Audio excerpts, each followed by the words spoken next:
Oak Alley Plantation is one of the most well-known and visually striking plantations in Louisiana. Located along the Mississippi River, this historic estate is famous for its long alley of oak trees that stretch from the mansion to the riverbank, creating an eerie yet beautiful atmosphere. While many visitors come to admire its grand architecture and breathtaking scenery, others are drawn to Oak Alley for a much darker reason. Its reputation as one of the most haunted locations in the state. The history of Oak Alley dates back to the early 19th century, when it was built as a sugarcane plantation. Its original owner, Jacques Roman, came from a wealthy family and oversaw the plantation's construction in the early 1830s. With its Greek Revival-style columns and intricate design, the mansion became a symbol of wealth and power. However, beneath the surface of its beauty, Oak Alley had a troubling history tied to slavery and hardship. Many believe that the tragic past of the plantation has left behind a lingering presence.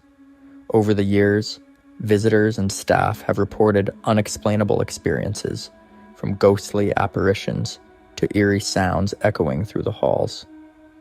The connection between history and hauntings is something that cannot be ignored at Oak Alley, as the spirits of those who lived and died there seem to still be present.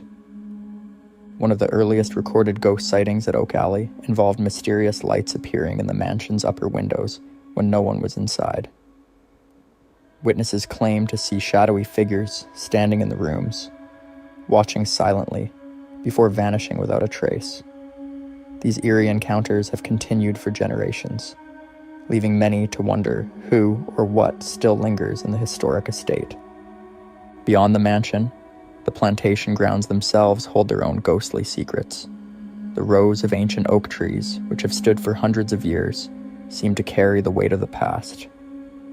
Some have reported hearing the sound of footsteps crunching along the pathways when no one else is around, while others have seen misty figures moving through the shadows of the towering trees. These experiences suggest that the spirits of Oak Alley are not confined to the house alone, but instead roam freely across the land.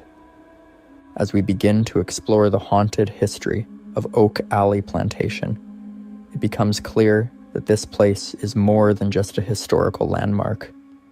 It is a site where the past refuses to be forgotten, where the echoes of those who came before still seem to whisper through the halls and gardens. Whether these stories are the result of imagination or something far more mysterious, one thing is certain: Oak Alley remains one of the most chilling and unforgettable places in Louisiana.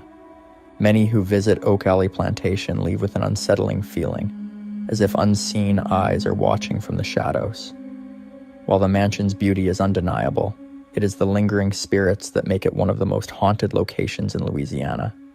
Staff members, visitors, and paranormal investigators have all shared eerie encounters, leading many to believe that the ghosts of Oak Alley refuse to leave.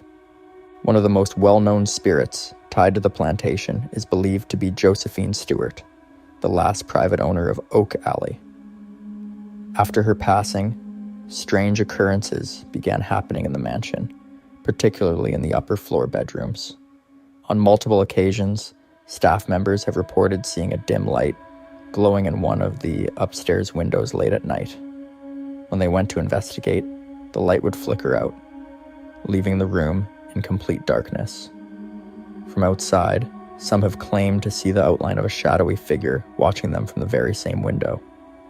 Those who have witnessed this phenomenon believe it is the spirit of Josephine Stewart, still overseeing the plantation as she did in life. Another ghostly presence often reported on the grounds is that of a mysterious woman known as the Lady in Black. Described as having long dark hair and wearing an old-fashioned black dress, she has been spotted walking along the porches and balconies of the mansion. Some say she is the spirit of Celine Roman, one of the plantation's early owners, while others believe she could be her daughter, Louise. The most chilling encounters with the Lady in Black occur near the ancient oak trees, where witnesses have seen her riding a spectral horse, silently moving through the shadows before vanishing into thin air. Adding to the supernatural atmosphere of Oak Alley are the unexplained sounds that echo through the estate. Among the most commonly heard are the rhythmic clopping of phantom hooves. Some believe this is connected to the lady in black, while others speculate that it could be the lingering presence of past plantation workers or former residents.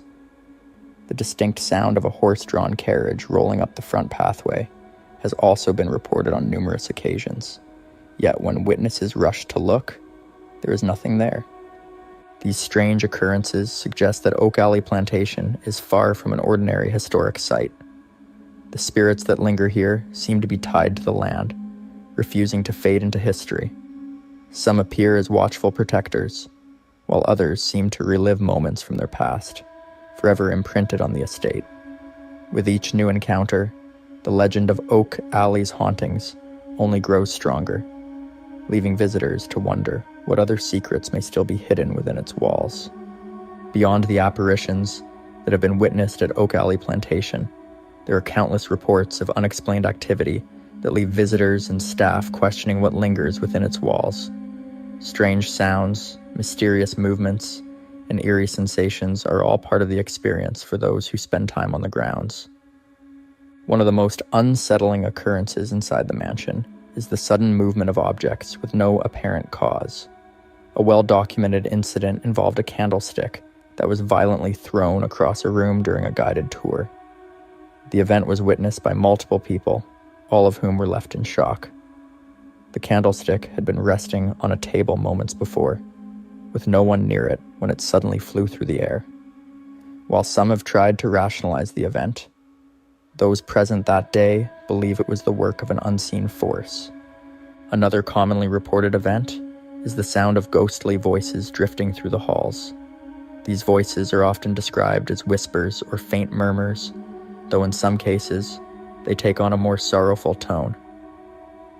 The most chilling reports describe the sound of weeping, as if someone is crying softly in another room. Staff members have searched for the source of these sounds countless times, only to find empty hallways and undisturbed rooms.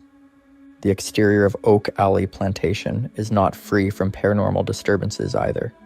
Visitors walking along the grounds have reported seeing plumes of dust being kicked up, as if someone is walking ahead of them, only for no one to be there.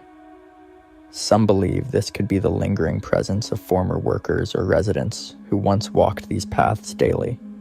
Others have experienced an unshakable feeling of being followed, only to turn around and find nothing there. In addition to these strange occurrences, there are areas of the mansion where the guests have reported sudden changes in temperature.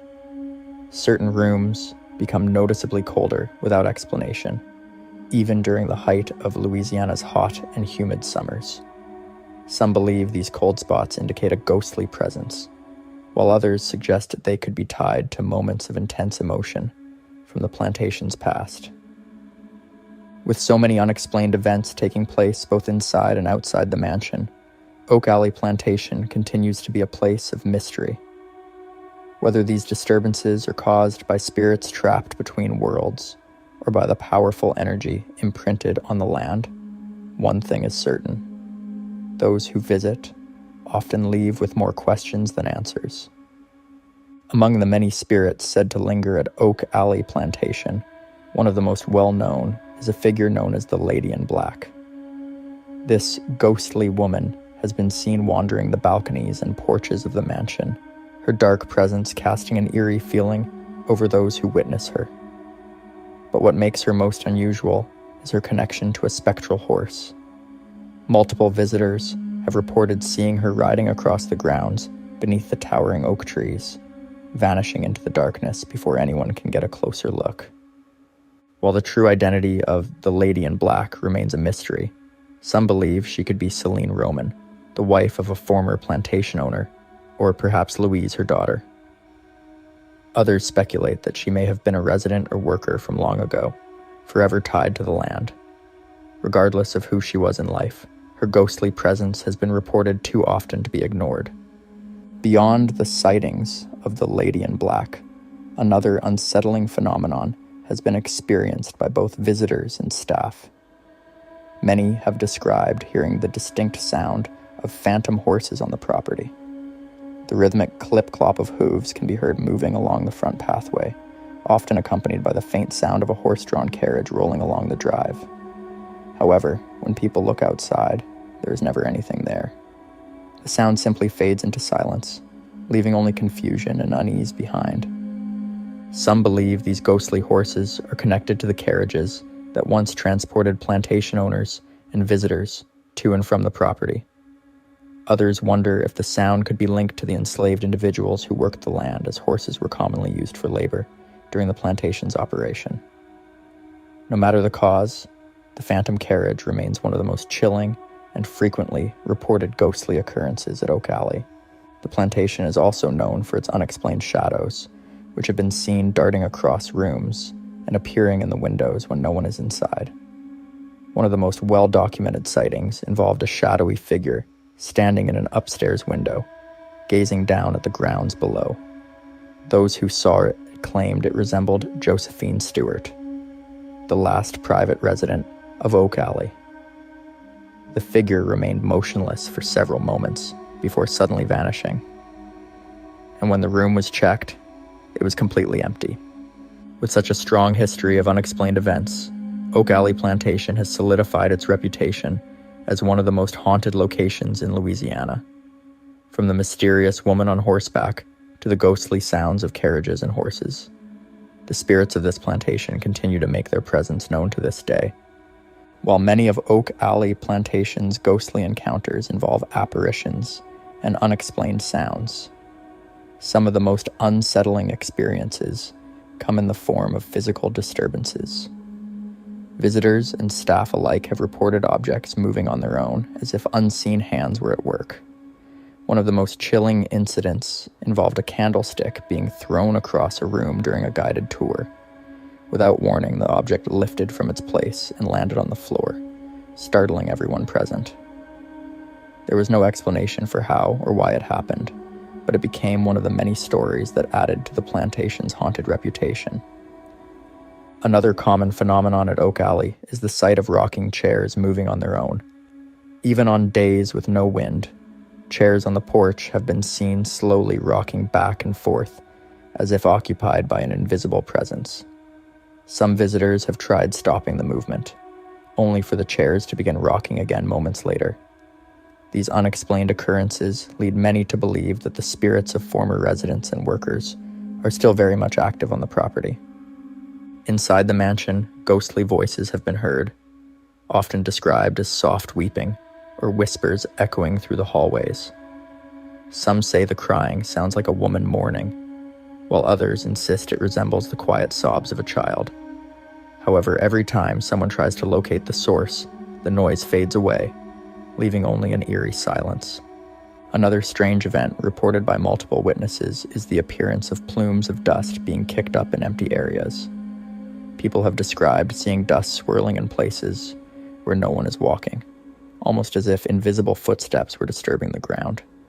This has been noticed both inside and outside the mansion, particularly in the pathways leading through the grounds.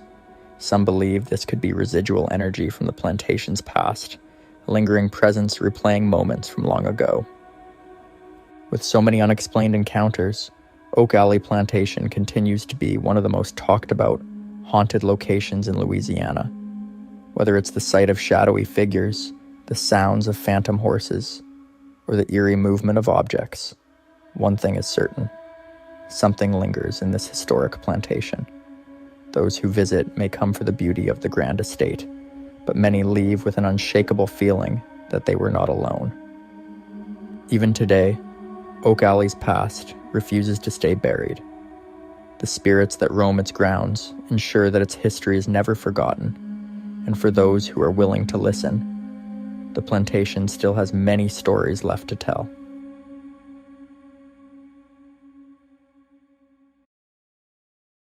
In the small town of Abbeville, Alabama, a chilling legend has been passed down for generations.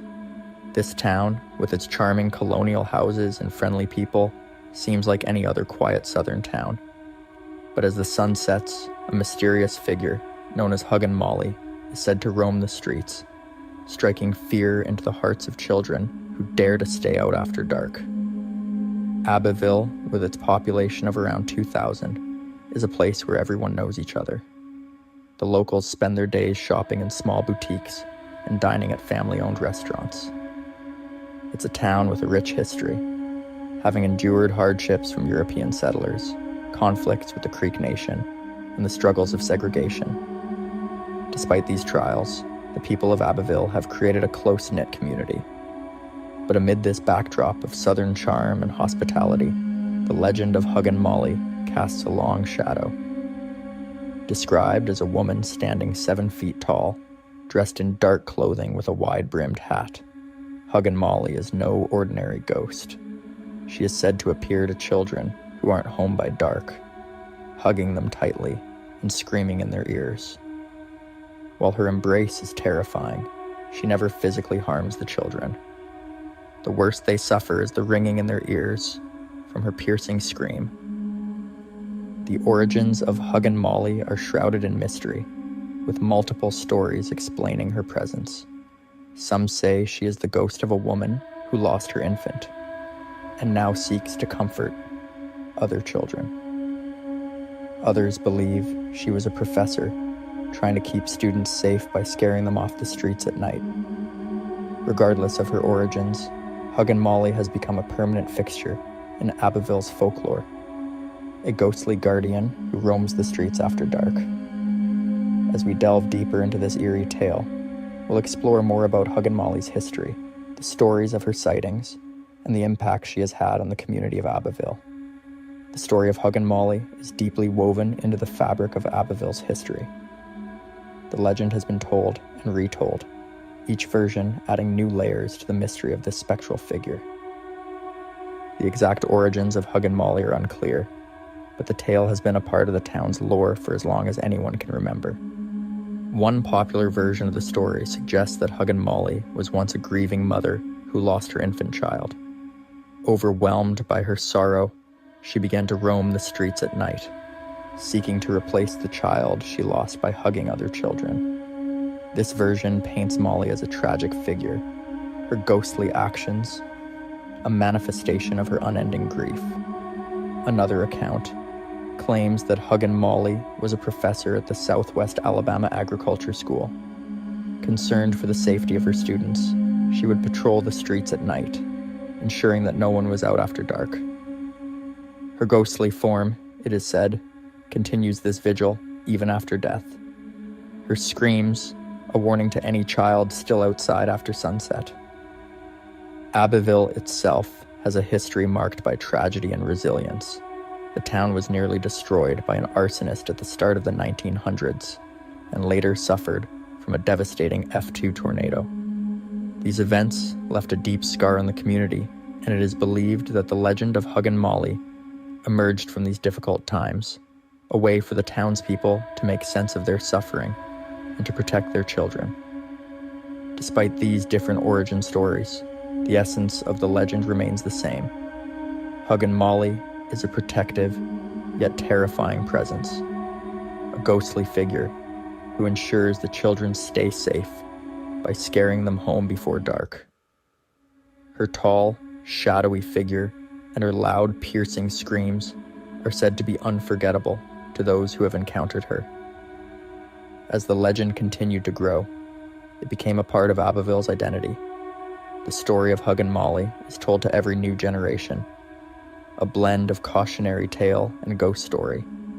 Whether she is a grieving mother, a protective professor, or something else entirely, Huggin Molly remains a haunting figure in the collective memory of Abbeville.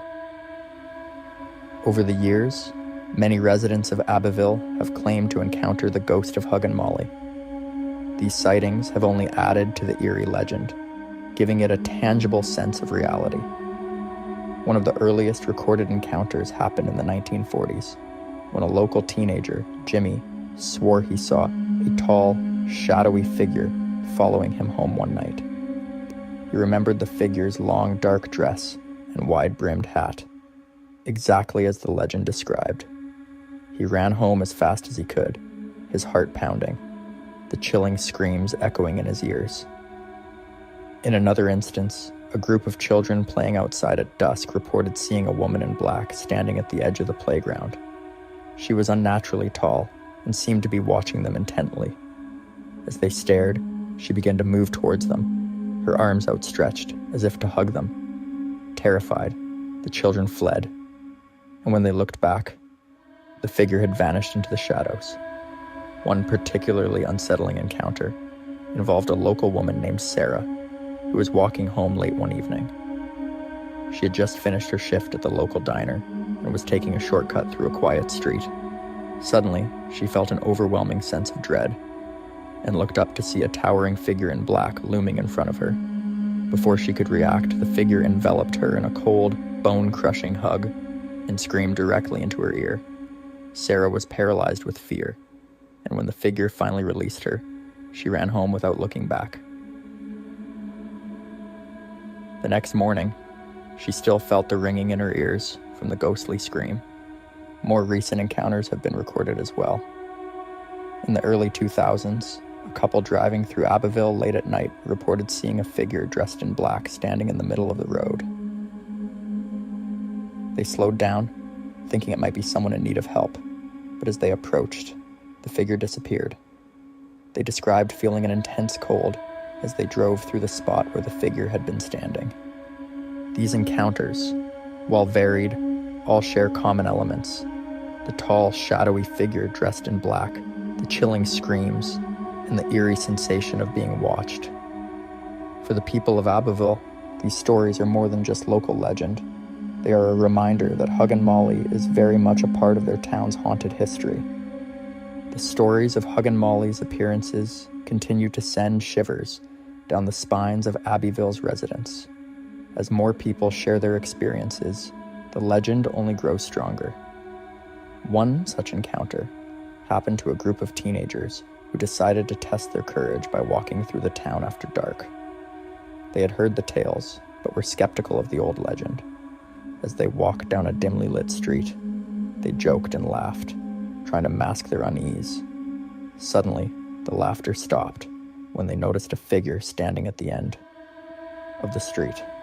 It was a tall woman, dressed in black with a wide-brimmed hat, just as the stories described. The teenagers froze, unable to move, as the figure started gliding towards them. One of the boys, trying to prove his bravery, shouted at the figure, but it did not deter her. She came closer and closer until she was within arm's reach. Then, without warning, she grabbed the boy in a tight embrace and let out a blood-curdling scream. The other teens fled in terror, and when they looked back, the figure and their friend were gone. They found him minutes later, shaken but unharmed, with a ringing in his ears that lasted for hours. Another spine-chilling tale comes from an elderly resident named Mr. Thompson, who had lived in Abbeville all his life. He recalled a night in his youth when he was walking home from a late-night gathering. The streets were empty, and the town was eerily silent. As he approached his house, he felt a sudden chill and turned to see a dark figure standing under a street lamp. The figure started moving towards him, and Mr. Thompson's instincts kicked in. He ran as fast as he could, but no matter how fast he went, the figure seemed to glide effortlessly behind him. Just as he reached his front door, he felt a cold, bony hand on his shoulder and heard a piercing scream that echoed through the night. He stumbled inside and slammed the door, too afraid to look out the window. In more recent years, technology has captured evidence of Huggin Molly's eerie presence. A young man named Kevin, who was fascinated by the paranormal, set up a camera outside his house, hoping to catch a glimpse of the infamous ghost. One night, the motion sensor triggered the camera, and it captured a chilling scene. A tall, shadowy figure could be seen moving across the yard, pausing briefly to look directly at the camera before disappearing into the darkness.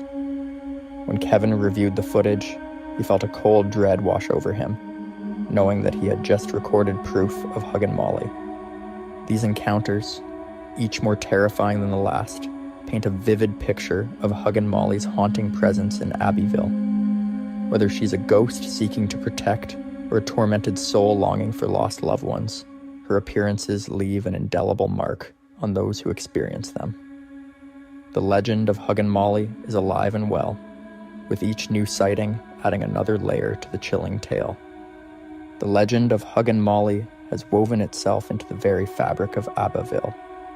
Despite the fear and unease she brings, she is also a part of the town's identity. Each generation passes down the stories, warning children to be home before dark to avoid her ghostly embrace. The tales serve as a reminder of the town's rich history and the mysteries that still linger in the shadows. In an effort to embrace their unique heritage, the townspeople of Abbeville have found ways to honor Huggin Molly. A local restaurant named Huggin Molly's has become a popular spot, drawing visitors curious about the legend. The establishment, styled like a 1950s diner, offers a glimpse into the past while celebrating the town's most famous ghost. Patrons can enjoy a meal while hearing stories of Molly's sightings and the history of Abbeville, making it a must-visit for anyone interested in the paranormal. Festivals and events also highlight the legend, with ghost tours and storytelling sessions bringing the eerie tale to life. Local historians and residents alike share their knowledge and personal encounters, keeping the spirit of Huggin Molly alive.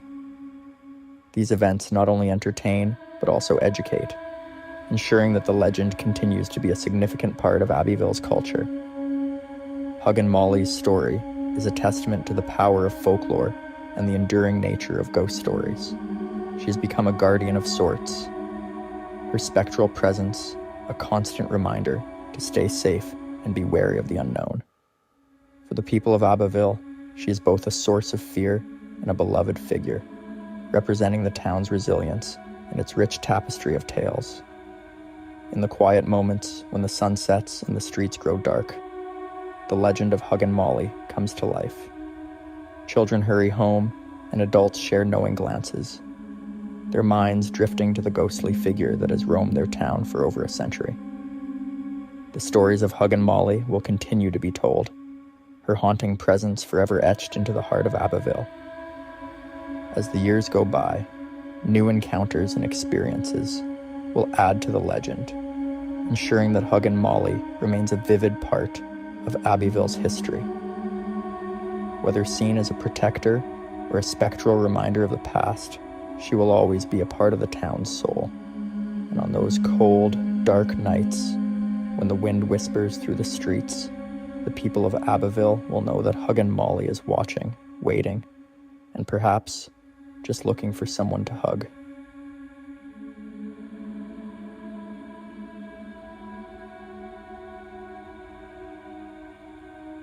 Tucked away in the heart of Louisiana, Magnolia Plantation stands as a haunting reminder of the past. With its long history, eerie atmosphere, and chilling ghost stories, this plantation has gained a reputation as one of the most haunted places in the southern United States. Visitors who step onto the grounds often describe an overwhelming sense of unease, as if unseen eyes are watching from the shadows. Magnolia Plantation was established in the early 19th century by Ambrose Lecomte II and his wife, Julia Bouard. It started as a massive cotton plantation covering more than 5,000 acres of land. With the use of enslaved labor, the Lecomte family cleared over 2,000 acres, transforming the dense woodland into productive cotton fields. Over time, the plantation grew, expanding into a network of properties, with Magnolia serving as the family's main base. Despite its prosperity, the plantation's history is deeply tied to suffering. The enslaved workers endured backbreaking labor under harsh conditions, their lives controlled by those who owned the land. Many stories suggest that these enslaved people turned to voodoo as a silent form of resistance, placing curses on their oppressors in the hopes of justice. The practice of voodoo was deeply rooted in West African traditions, brought over by those who were forcibly taken from their homelands. It is said that the blacksmiths, tasked with creating the intricate Christian crosses for the Lecomte family graves, secretly embedded voodoo symbols within the designs, hidden messages of defiance that have remained on the plantation to this day. The Civil War brought devastation to Magnolia Plantation. Federal troops seized control of the main house, using it as a stronghold while war raged across the region. The once thriving plantation was left damaged, and its enslaved laborers were forced into a new form of hardship. Although slavery had been abolished, many remained on the land as sharecroppers, bound by a system that kept them in a cycle of poverty. They were paid in script, a form of currency that could only be used at the plantation store, ensuring that they remained dependent on their former owners. Over the decades, Magnolia Plantation slowly declined. Cotton was still picked by hand well into the 20th century, but by the time the 1970s arrived, the plantation's farming operations had come to an end. The plantation store remained open for several more years before finally closing in the 1990s. With its buildings falling into disrepair, Magnolia seemed destined to be forgotten, until it was saved in 1994, when the land was donated to the National Park Service. While its history was preserved, something else remained on the grounds as well. Something unseen, but deeply felt by those who visit. Those who walk the plantation today report strange and unexplainable occurrences. From sudden cold spots to eerie whispers in empty rooms, the air is thick with an unsettling energy. Motion detectors often go off for no reason, as if unseen forces are wandering the property. Some believe that the spirits of the enslaved people who once lived and died here have never left. Their presence a reminder of the injustices they endured. Others say that the land itself is cursed, forever holding on to the pain and suffering of the past. With such a tragic history, it is no surprise that Magnolia Plantation has become a hotspot for paranormal activity. But what exactly is causing these hauntings? Are they simply the echoes of the past, or is something far more sinister at work? As we dive deeper into the ghostly encounters reported here, we begin to unravel the chilling mysteries that have made Magnolia Plantation one of the most feared locations in Louisiana. The haunted reputation of Magnolia Plantation is not just based on eerie feelings or strange sounds. Many visitors and workers have reported seeing full-bodied apparitions. One of the most frequently seen spirits is that of a young girl dressed in white. Witnesses describe her as having a sorrowful expression, often appearing in the main house or near the former slave quarters.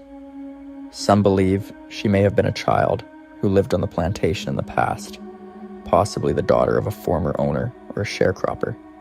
Others suspect she was a young enslaved girl whose life ended tragically, her spirit left behind to wander the grounds.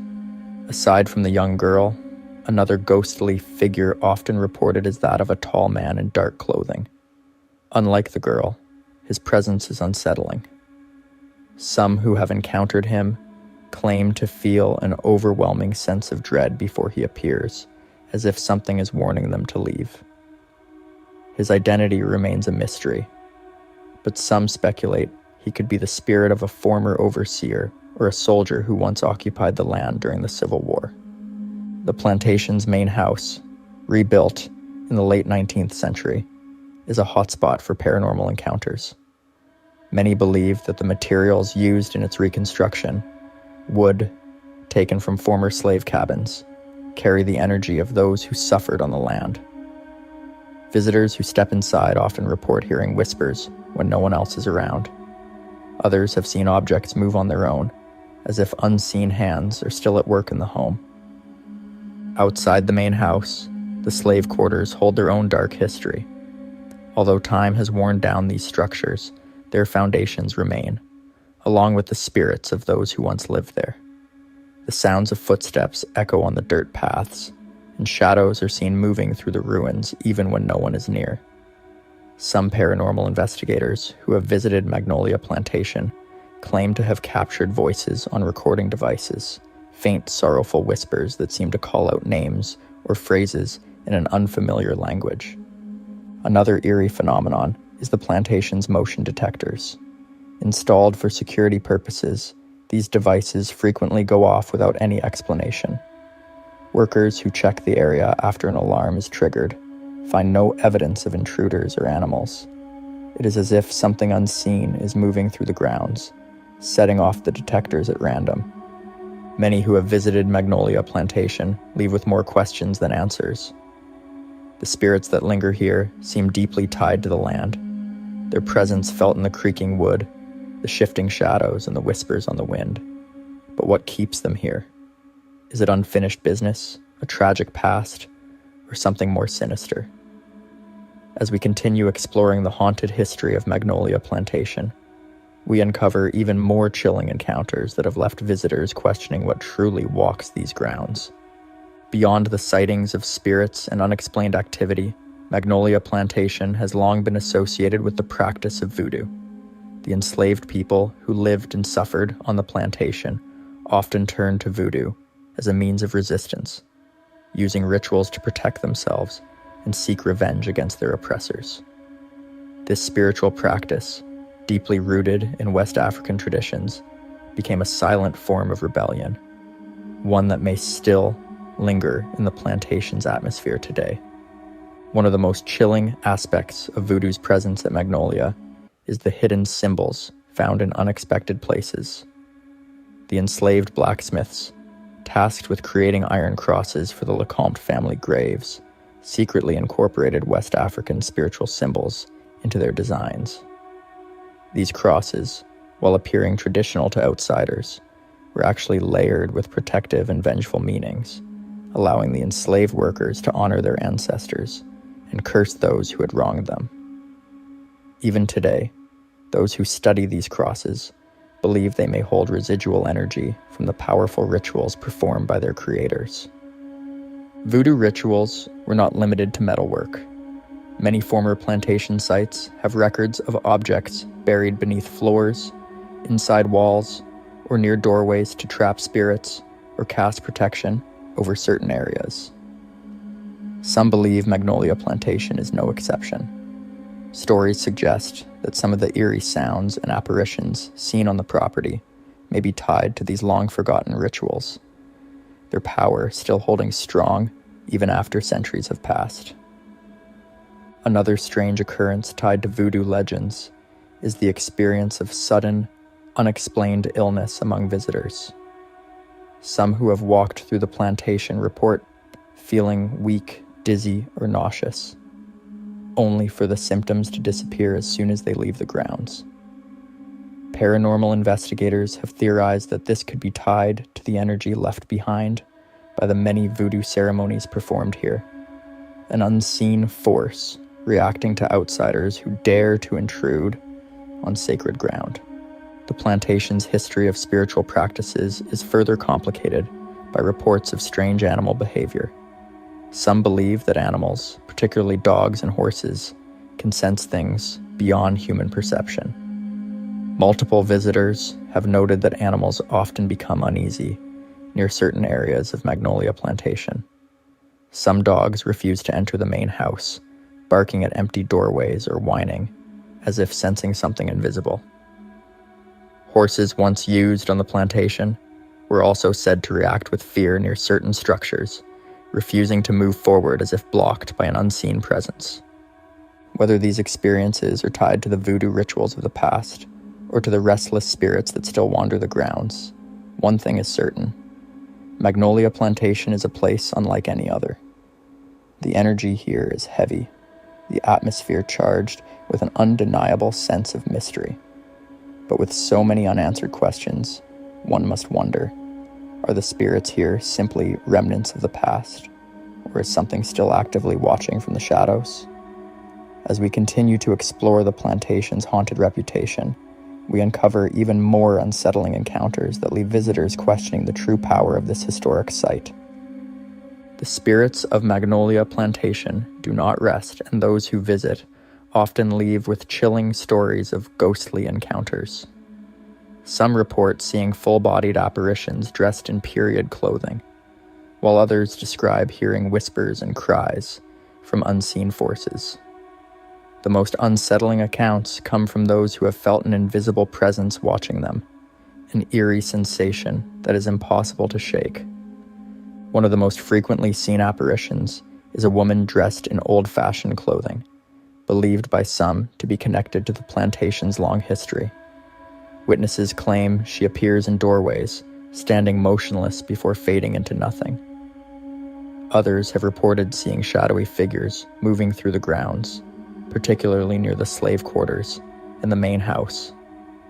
Some visitors describe the figures as simply passing through, while others insist they feel a deep sadness or even anger radiating from them.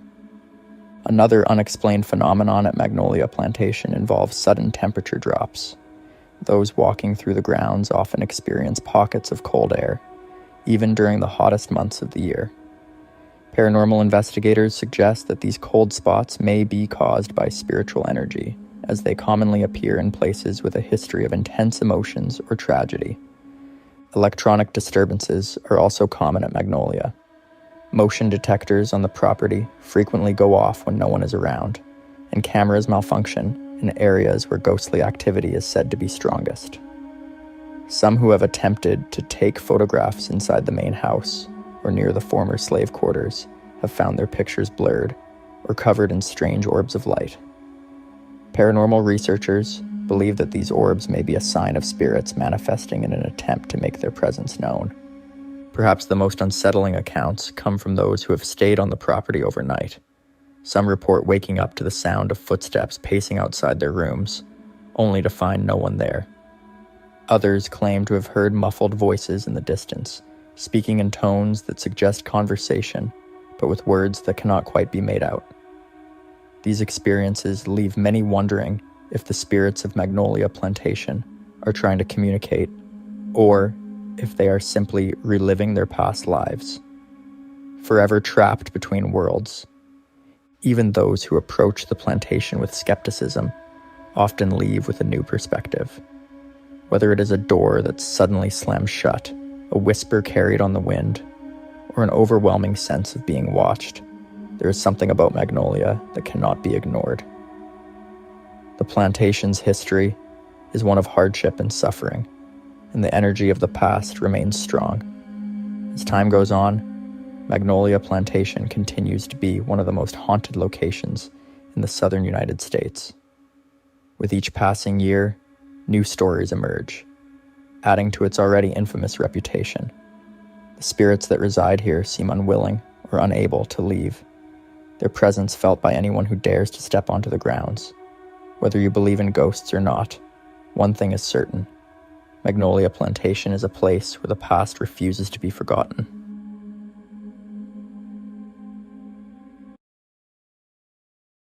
New Orleans, Louisiana, is a city with a rich and haunting past.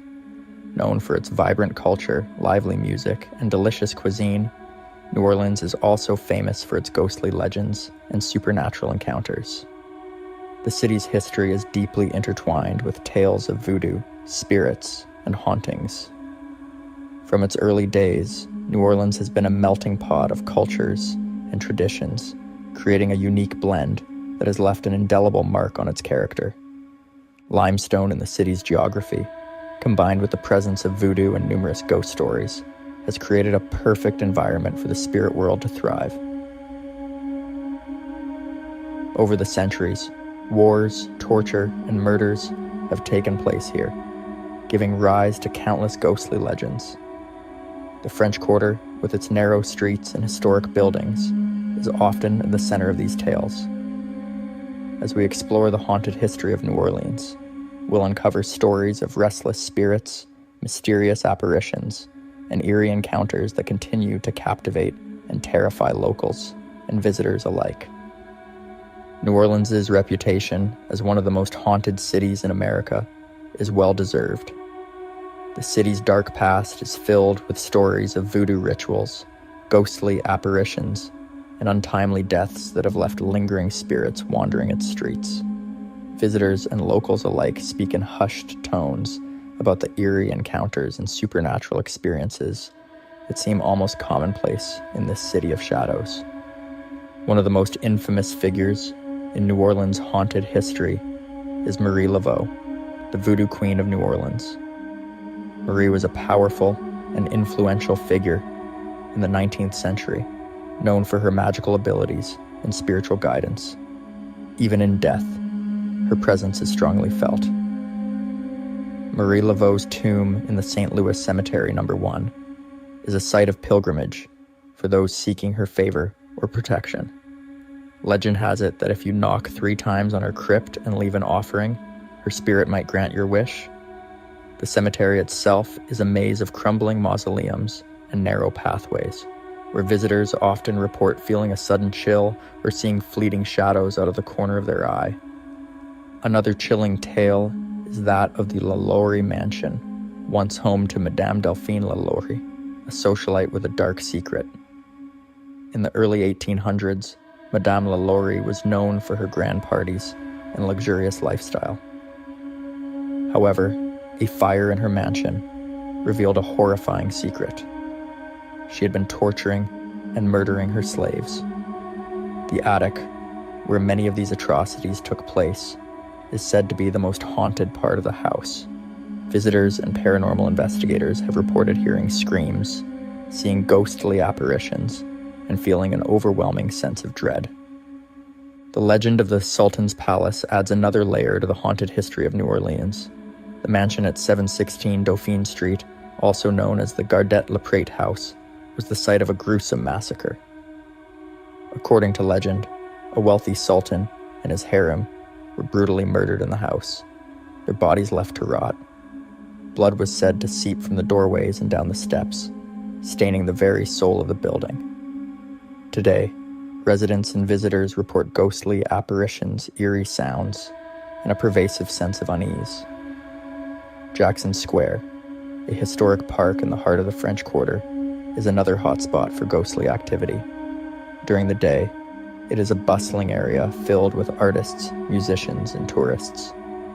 But at night, the atmosphere changes. The gates close, trapping any spirits inside.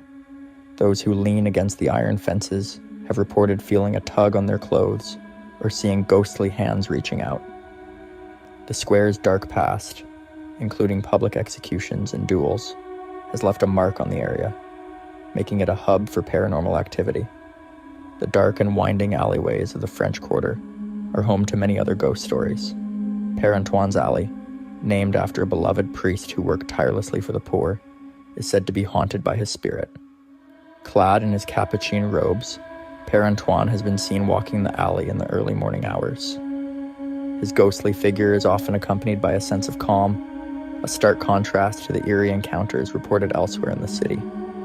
New Orleans is a city where the past is never truly buried. The stories of haunted places and restless spirits are woven into the fabric of its history, creating a tapestry of terror that continues to captivate and frighten. As we delve deeper into the haunted locations within the city, the tales only grow darker and more disturbing, painting a picture of a place where the line between the living and the dead is blurred, and the echoes of the past are never far away. New Orleans' haunted reputation is built upon the many specific locations within the city that are believed to be haunted. These places, steeped in history and tragedy, draw countless visitors eager to experience the supernatural for themselves. One such place is the infamous LaLaurie Mansion, located at 1140 Royal Street. The mansion's dark history began with Madame Delphine LaLaurie, a wealthy socialite known for her cruelty. After the 1834 fire exposed her horrific treatment of enslaved people, the mansion became a focal point for ghostly activity. Visitors and paranormal investigators often report hearing screams and moans coming from the empty attic. Some claim to have seen the apparitions of Madame LaLaurie herself, as well as the tortured spirits of her victims. The atmosphere inside the mansion is said to be oppressively heavy, filled with the lingering sorrow and pain of those who suffered there. Another chilling location is the Sultan's Palace at 716 Dauphine Street. The legend tells of a wealthy sultan who rented the mansion with his entourage, only for them all to be brutally massacred one stormy night. Blood was found flowing down the steps the next morning, leading to the discovery of the gruesome scene inside. Today, The house is said to be haunted by the restless spirits of those who died there. Residents and visitors have reported hearing strange noises, such as the faint sound of music, laughter, and screams, as well as seeing shadowy figures moving through the rooms. Some even claim to have seen the ghostly figure of the Sultan himself, wandering the halls in his ornate robes. Le Petit Théâtre du Vieux Carré, located in the French Quarter, is another hotspot for paranormal activity. The theater, which opened in 1916, is home to several ghostly residents. One of the most famous is the spirit of Caroline, an actress from the 1930s who died tragically when she fell from a balcony during a performance. Dressed in a white wedding gown, Caroline is often seen wandering the theater, her spectral form a tragic reminder of her untimely death. Another ghostly presence is that of a sea captain who is said to watch the performances from his balcony seat, hoping to catch a glimpse of an actress he once loved. The St. Louis Cathedral, one of the oldest cathedrals in the United States, also has its share of ghostly legends. Père Antoine, a beloved priest who dedicated his life to helping the poor, is said to haunt the cathedral and the alley that bears his name. Clad in his capuchin robes, Père Antoine has been seen walking the alley in the early morning hours. Visitors to the cathedral have reported feeling a sense of calm and peace when they see his ghostly figure, a stark contrast to the eerie encounters elsewhere in the city. The Beauregard Keys house, located at 1113 Chartres Street, is another haunted landmark in New Orleans. The house, which dates back to the early 19th century, has been home to many notable figures, including Confederate General P.G.T. Beauregard. It is said that the ghosts of Civil War soldiers haunt the property, often appearing in their gray uniforms and staring off into the distance with vacant expressions.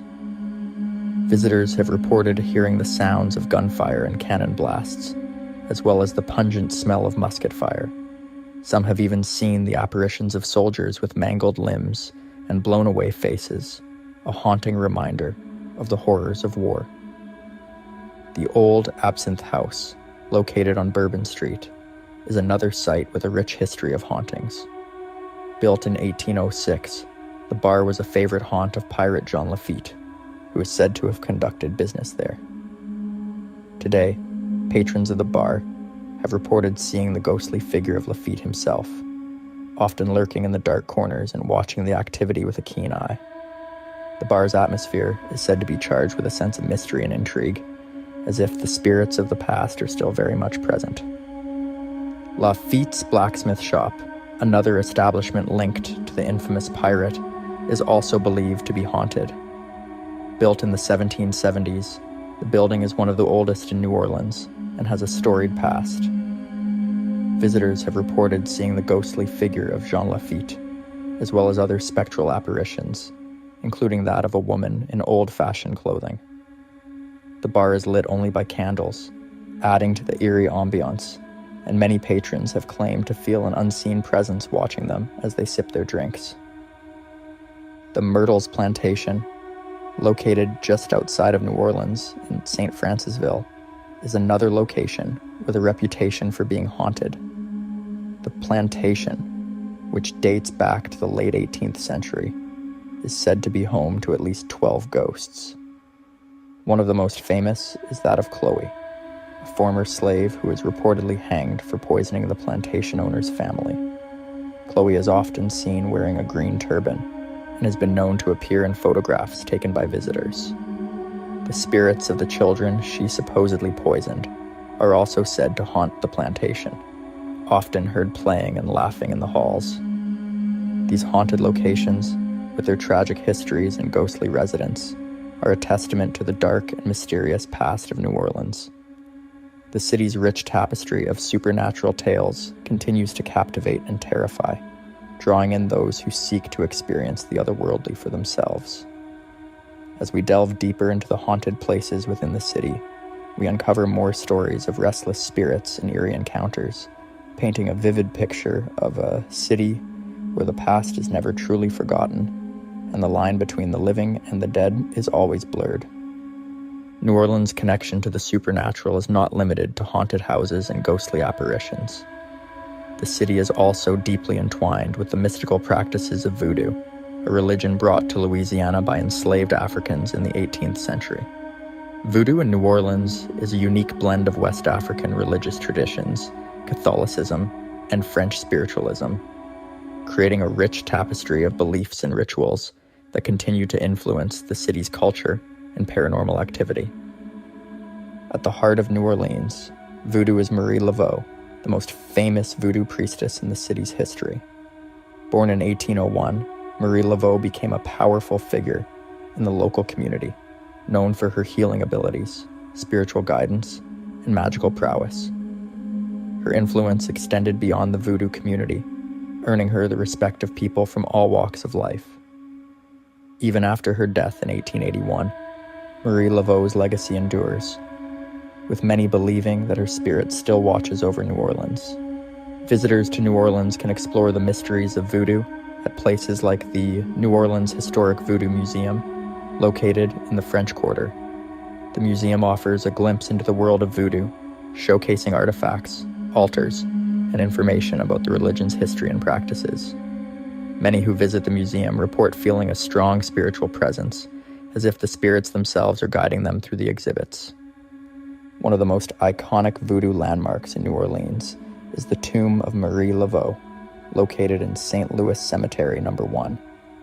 The cemetery itself is a place of eerie beauty, with its crumbling above-ground tombs and winding pathways. Marie Laveau's tomb is a pilgrimage site for those seeking her blessing or wishing to leave offerings. The tomb is often marked with X's, left by visitors as a sign of respect and a request for help. Many believe that Marie Laveau's spirit still lingers at her tomb, and some have reported seeing her ghostly figure walking among the graves, dressed in her signature turban and white dress. Another important aspect of New Orleans voodoo is the use of gris-gris, small bags filled with herbs, stones, bones, and other items believed to hold magical properties. These bags are used for various purposes such as protection, love, and luck. Practitioners create personalized gris-gris for their clients, imbuing them with specific intentions and prayers. Some visitors to New Orleans seek out voodoo practitioners to obtain a gris-gris, hoping to harness its power for their own needs. The influence of voodoo can also be felt in the city's many voodoo shops and botanicas, where visitors can purchase candles, oils, and other items used in rituals and spells. These shops often have a mystical atmosphere, with shelves lined with colorful bottles and shelves filled with curiosities. Many of the shop owners are knowledgeable about voodoo and are happy to share their insights and guidance with those who seek it. One of the most intriguing voodoo rituals practiced in New Orleans is the Voodoo Queen's Blessing, held annually on June 23rd at Bayou St. John.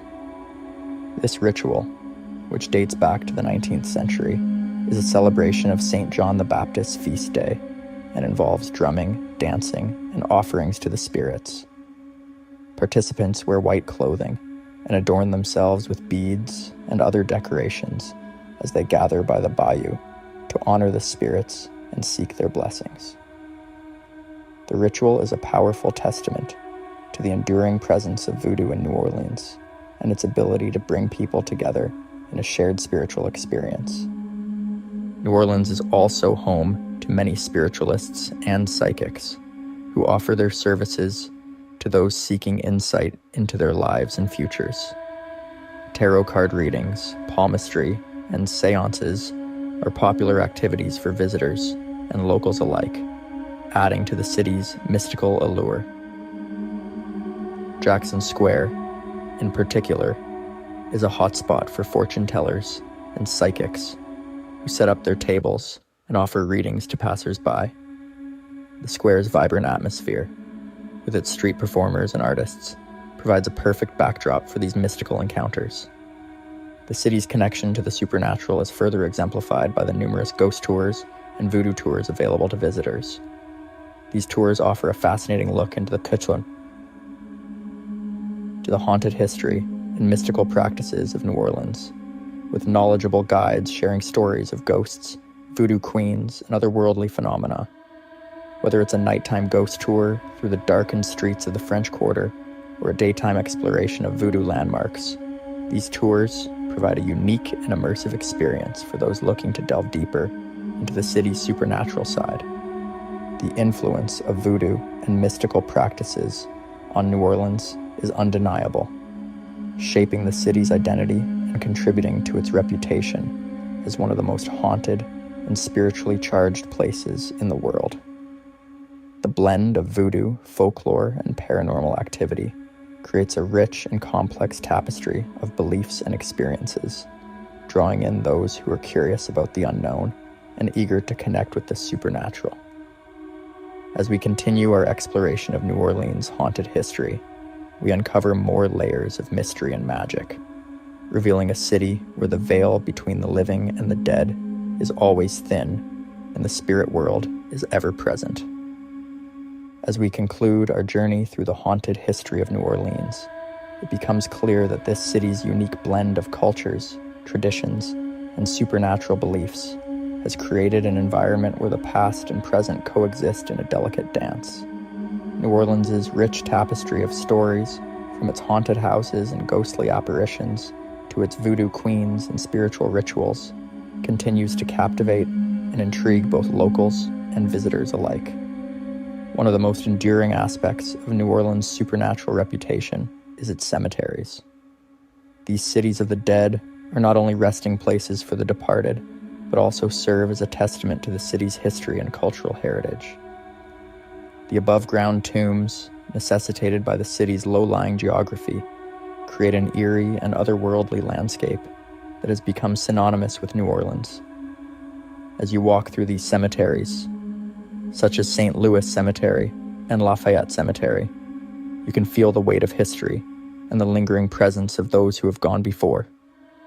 The allure of New Orleans' haunted places and mystical practices has also made it a popular setting for literature, film, and television. The city's atmospheric streets and enigmatic past provide the perfect backdrop for tales of horror, mystery, and the supernatural. From Anne Rice's The Vampire Chronicles, which brought to life the vampires of the Garden District, to the eerie adventures of American Horror Story, Coven, New Orleans' ghostly charm continues to inspire and enthrall creators and audiences around the world. The haunted legacy of New Orleans is not just confined to its famous landmarks and historical figures. Many locals and visitors have their own personal stories of encounters with the supernatural. These tales of unexplained phenomena and ghostly encounters add to the city's mystique, as each new story becomes a part of the larger narrative of New Orleans' haunted history. Whether it's a chilling experience in a haunted hotel, a mysterious sighting in the French Quarter, or an inexplicable feeling of being watched in one of the city's many historic homes, these personal accounts keep the spirit of New Orleans' supernatural alive. Despite the passage of time, the spirits of New Orleans show no signs of fading away. The city's dedication to preserving its haunted heritage through the ghost tours, voodoo rituals, and historical sites ensures that the stories of the past continue to be told and retold. These efforts not only honor the memories of those who have come before, but also keep the city's supernatural legacy alive for future generations. The residents of New Orleans embrace their city's haunted reputations with a sense of pride and reverence. For many, the supernatural is not something to be feared, but rather a vital part of their cultural identity. The spirits of New Orleans are seen as guardians of the city's history and keepers of its secrets, watching over the living and reminding them of the enduring connection between the past and the present. In the end, New Orleans remains a city where the veil between the living and the dead is thin, and the presence of the supernatural is felt in every corner. Its haunted legacy is woven into the very fabric of the city, creating an atmosphere of mystery and intrigue that draws people from all over the world. As the sun sets and the shadows lengthen, the spirits of New Orleans come alive, whispering their stories to those who are willing to listen. For those who seek to experience the supernatural, New Orleans offers an invitation to explore its haunted streets, delve into its mystical practices, and connect with the spirits that call this city home. Whether you believe in ghosts or are simply curious about the unknown, the haunted history of New Orleans promises an unforgettable journey into the heart of one of the most enigmatic and fascinating cities in the world. As our exploration comes to an end, we leave with a deeper understanding of the forces that have shaped New Orleans and the spirits that continue to watch over it. The city's haunted legacy is a testament to the enduring power of storytelling, the resilience of its people, and the timeless allure of the unknown. New Orleans remains a place where history and mystery intertwine, and where the spirit world is never far from reach.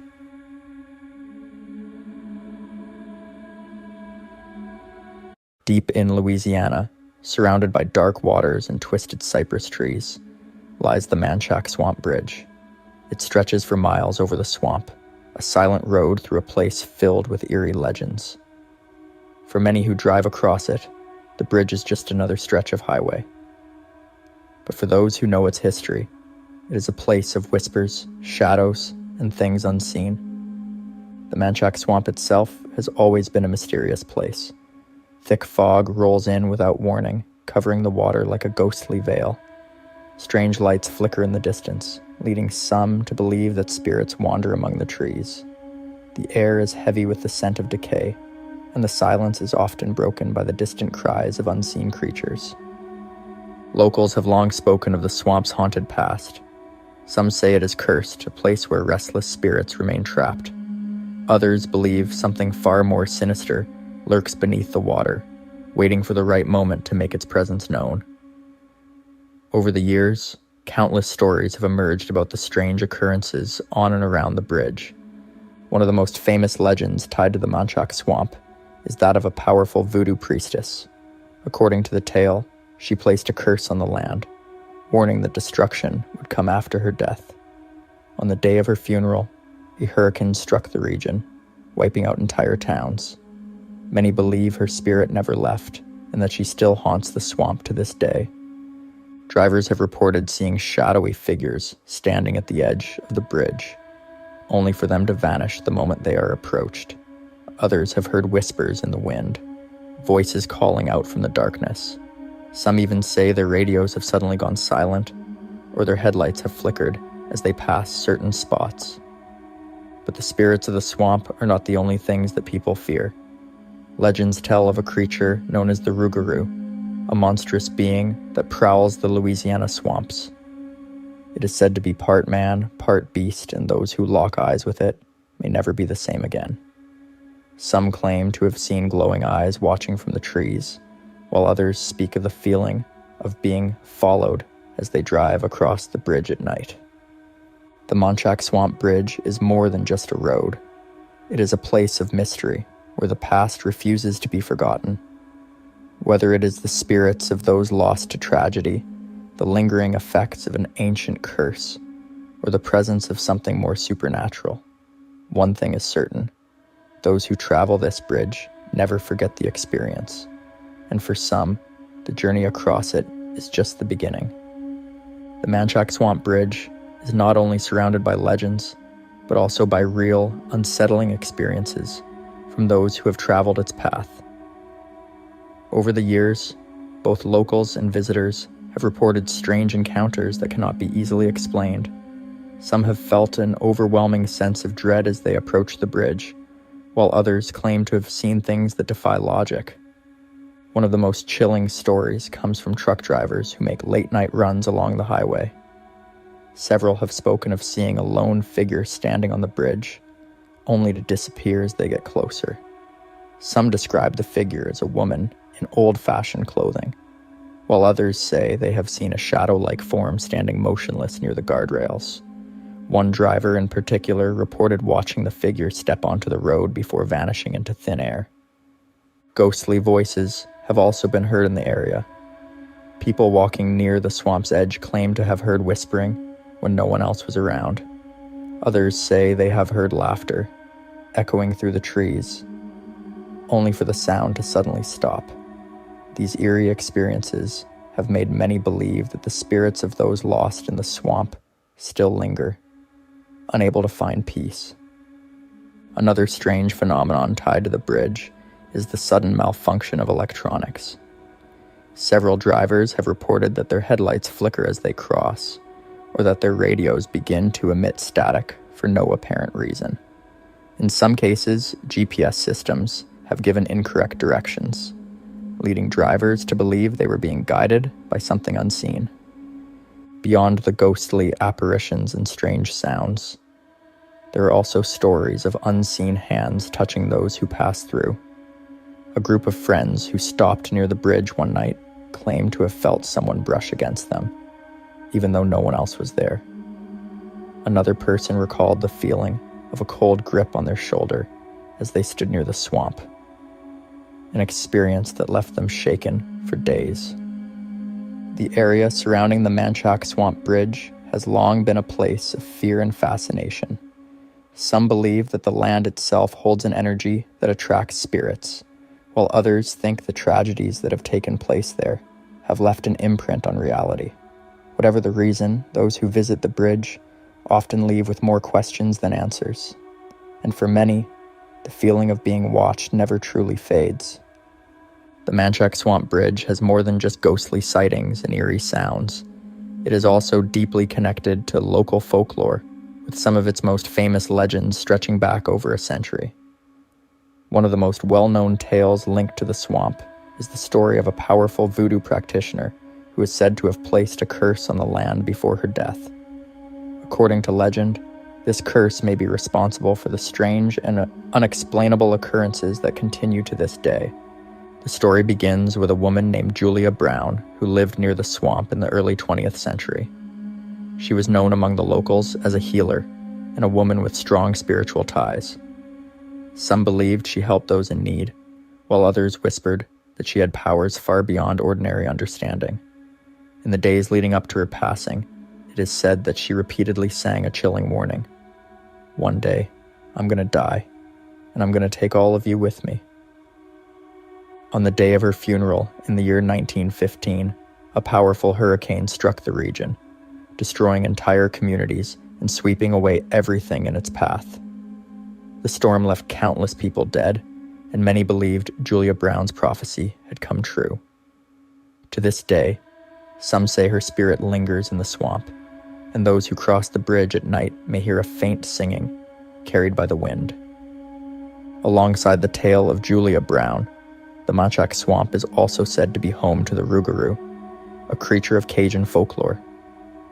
Described as a shapeshifter, half human and half wolf, the Rougarou is believed to roam the bayous and forests of Louisiana, hunting those who dare to enter its territory. Some say it is a cursed being, while others believe it is a spirit tied to the land itself.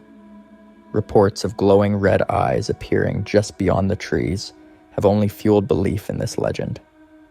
The bridge, standing over this eerie landscape, is considered a crossing between the world of the living and the supernatural.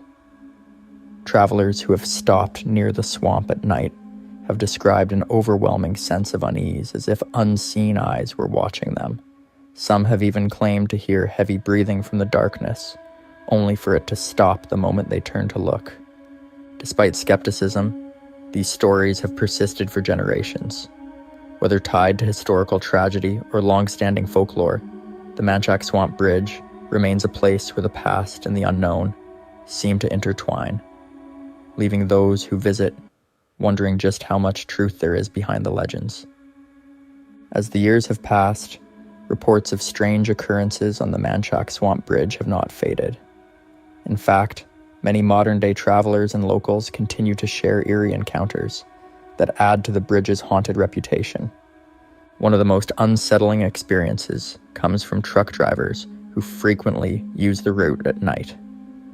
Some have reported seeing shadowy figures standing along the edge of the bridge, only for them to vanish upon closer approach.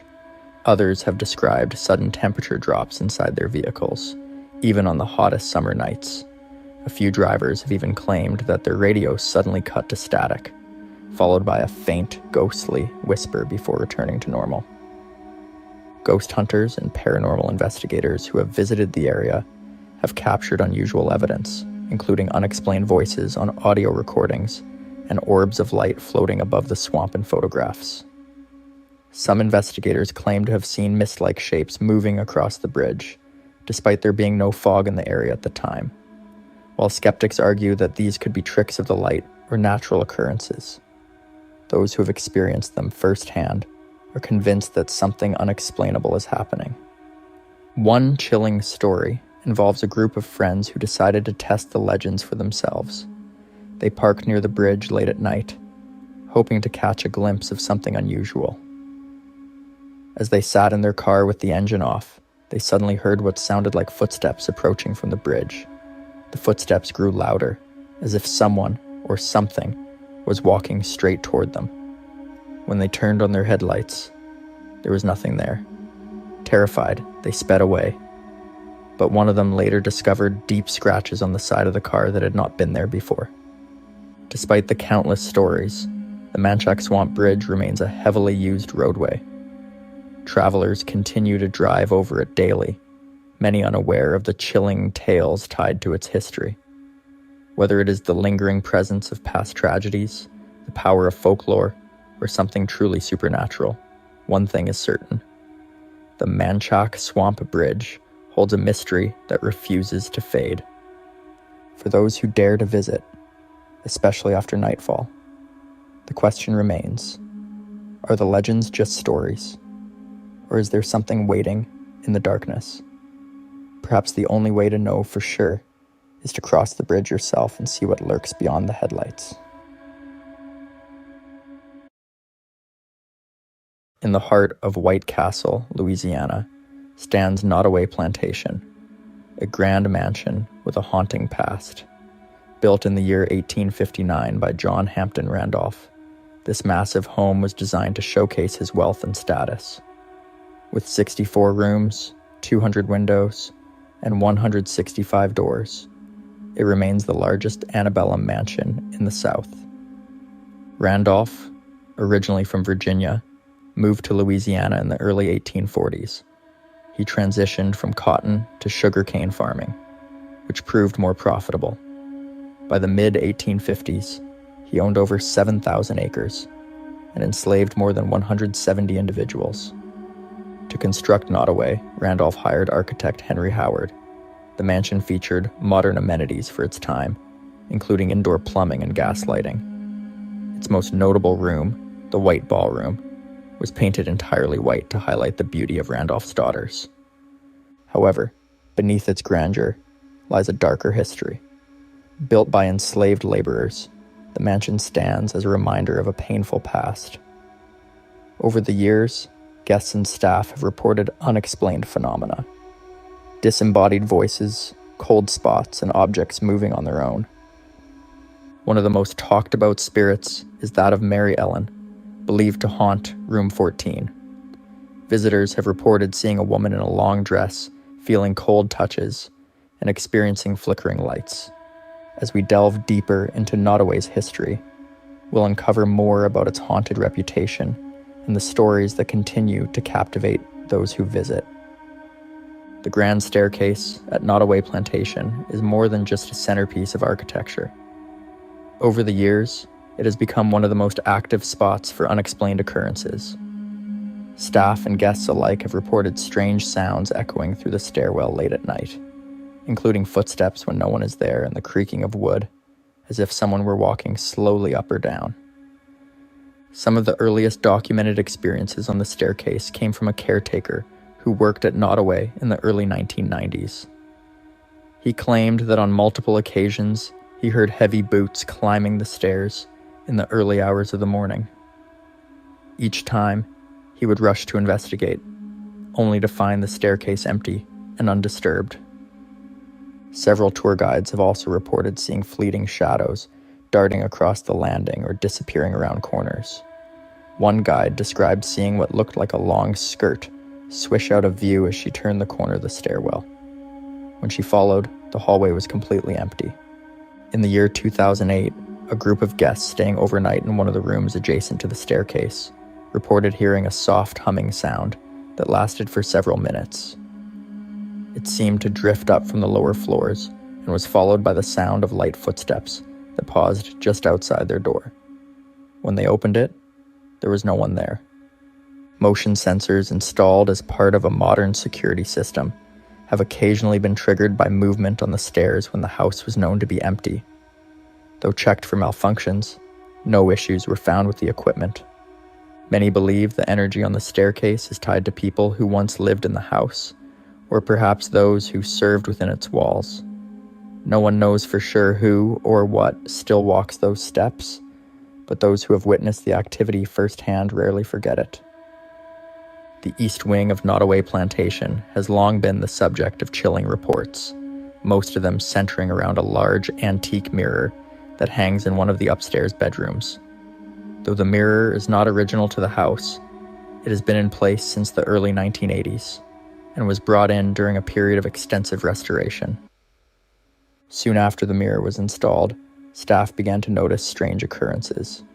Housekeepers reported seeing fleeting movements behind them when passing by, only to find no one there upon turning around. Others claimed that their reflections did not match their movements, or that they saw unfamiliar faces flash across the glass for just a split second. One former employee who worked night security in the year 2003 recalled seeing a woman in an old-fashioned dress staring into the mirror in the dark. When he turned on the light, the figure disappeared. He searched the room, but found it empty. According to his statement, the temperature near the mirror was significantly colder than the rest of the room. There have also been accounts of fingerprints appearing on the mirror's surface shortly after it was cleaned. These marks are often small, as though left by a child, though no children were present at the time. In one instance, documented by a maintenance worker in the year 2010, a handprint appeared while he was in the room alone. He left the house and refused to return. Visitors sometimes report feeling disoriented while standing in front of the mirror, experiencing sudden dizziness, or hearing faint whispers with no identifiable source. One guest on a guided tour in the year 2018 claimed she felt as if someone was standing directly behind her while looking into it, though no one was there. Despite attempts to remove or cover the mirror during certain events, the disturbances have continued. Though Nottoway Plantation is known for its grand design and historical detail, it's also known for another strange phenomenon: lights that appear and vanish without explanation. These lights have been witnessed by guests, employees, and even passers-by. One of the earliest recorded reports of these strange lights came from a local sheriff's deputy in the year 1977. While patrolling nearby, the deputy claimed to have seen a flickering light in one of the upper floor windows. Believing there could be an intruder, he investigated, but found the entire house locked and empty. In the early 2000s, several tourists taking nighttime photographs around the exterior of the plantation captured strange orbs of light in their images. Some of these orbs appeared to be in motion, with trailing patterns suggesting they were not dust or camera artifacts. A professional photographer who examined the images concluded that the lights were not caused by any known lens issues. Guests staying overnight in the rooms along the east wing have reported waking up to the glow of a lantern-like light moving past their window, even though no one was outside. In one case, in the year 2011, a couple claimed the light floated upward and disappeared through the balcony ceiling. There have also been incidents in which lights inside the house have turned on and off without cause. Staff have checked the electrical systems multiple times, but no wiring issues or malfunctions were ever found. One employee noted that a chandelier in the dining room once began to flicker violently during a private event, then stopped suddenly when guests entered the room. Some believe these mysterious lights are a form of residual energy, echoes of the past replaying over time. Others suspect they are intelligent manifestations, perhaps trying to communicate or simply watch from a distance. Either way, The lights of Nottoway continue to appear without warning and vanish just as quickly, leaving behind more questions than answers. Behind Nottoway Plantation lies a quiet garden lined with hedges, brick paths, and towering oaks draped in Spanish moss. Though beautiful by day, the garden has long held a reputation for eerie whispers and unexplained sounds at night. Gardeners working on the grounds as early as the 1950s reported hearing soft voices while trimming hedges or watering plants. These voices, described as hushed conversations or fragments of old songs, always seemed just out of reach. When investigated, no source could be found. In the year 2014, a historian conducting research on the grounds claimed she heard a distinct woman's voice say the word "wait" near one of the garden statues. She was alone at the time and described the voice as calm but firm. She returned later with audio equipment, but was never able to record the sound again. Motion sensors have been installed in the garden for maintenance and security purposes. On several occasions between the years 2017 and 2020, the sensors were triggered at night, though no one was seen on surveillance footage. In one instance, the system detected movement near a stone bench, yet the cameras recorded nothing. Visitors walking through the garden have also noted sudden drops in temperature, even during warm seasons. Paranormal investigators who visited in the year 2021 recorded a temperature difference of nearly 10 degrees between the front veranda and a small section of the back garden, despite similar sun exposure. There's also a story among staff about a particular oak tree near the back fence. Some say that on quiet nights, the rustling of its branches carries a rhythm, almost like breathing. Though many dismiss it as imagination, the reports have persisted for decades. The garden at Nottoway is a place of beauty, history, and quiet mystery. As with the rest of the estate, it holds onto something unseen, an echo of voices, a breath of the past, or perhaps something else entirely. Whatever walks through that garden under the moonlight has never made itself fully known, but it leaves behind the unmistakable sense that it is still watching and still waiting.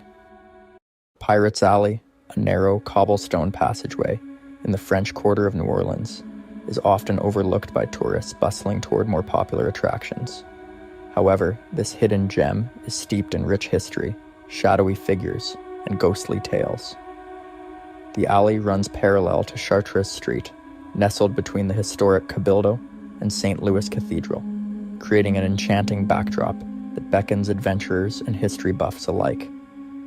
Dating back to the early 18th century, Pirates Alley served as a secret passageway for pirates and smugglers who traversed the bustling port of New Orleans. Legends say that the alley was used by the infamous privateer Jean Lafitte, who operated from the area, trading goods, treasures, and information.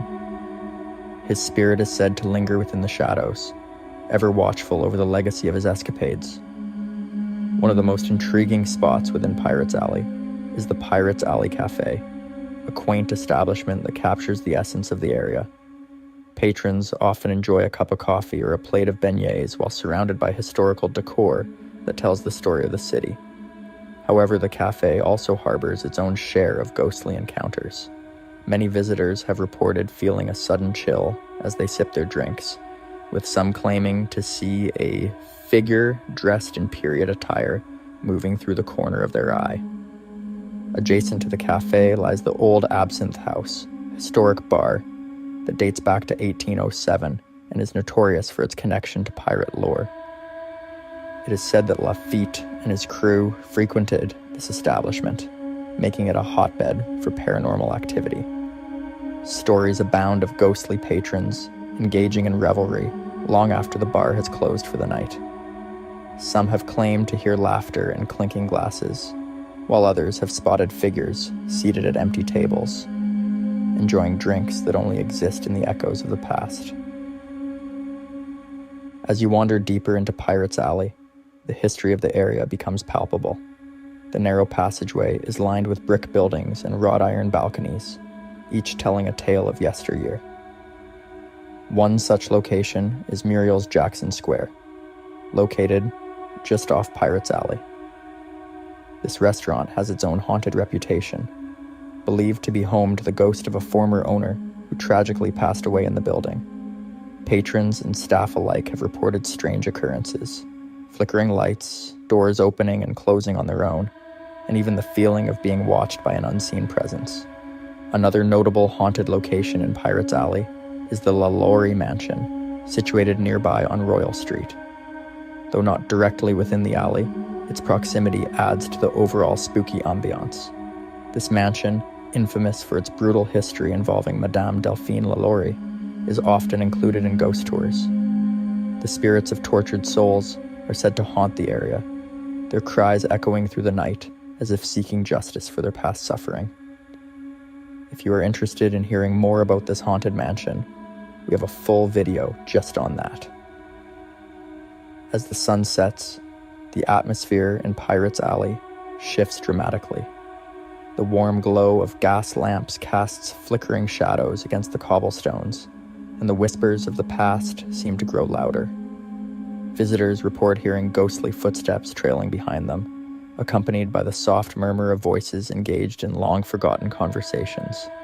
The alley feels alive, as if the spirits of pirates and former residents are weaving in and out of time, connecting the past with the present. The tales of Pirates Alley are further enriched by personal accounts of those who have ventured through its historic path. One particularly chilling story comes from a local historian who often leads ghost tours in the area. While recounting the legends of Jean Lafitte and his crew, she felt a sudden cold breeze sweep through the alley, causing her to shiver. As she continued her story, she noticed a shadowy figure standing at the entrance of the alley, watching intently. When she turned to acknowledge the figure, it had vanished, leaving her with an unsettling feeling that perhaps Lafitte himself was present, listening to the retelling of his adventures. Another account comes from a couple who decided to explore Pirates Alley during their honeymoon. While they strolled hand in hand, the wife felt a gentle tug on her dress. She turned to find nothing behind her, only the dim light illuminating the cobblestones. A few moments later, she heard a faint whisper, calling her name softly. They quickly left the alley, their hearts racing, convinced they had encountered a spirit longing to connect with the living. Even staff at the Pirates Alley Cafe have stories of their own. One waitress reported that on several occasions, she had set a plate of food down only to find it mysteriously moved or even missing when she returned.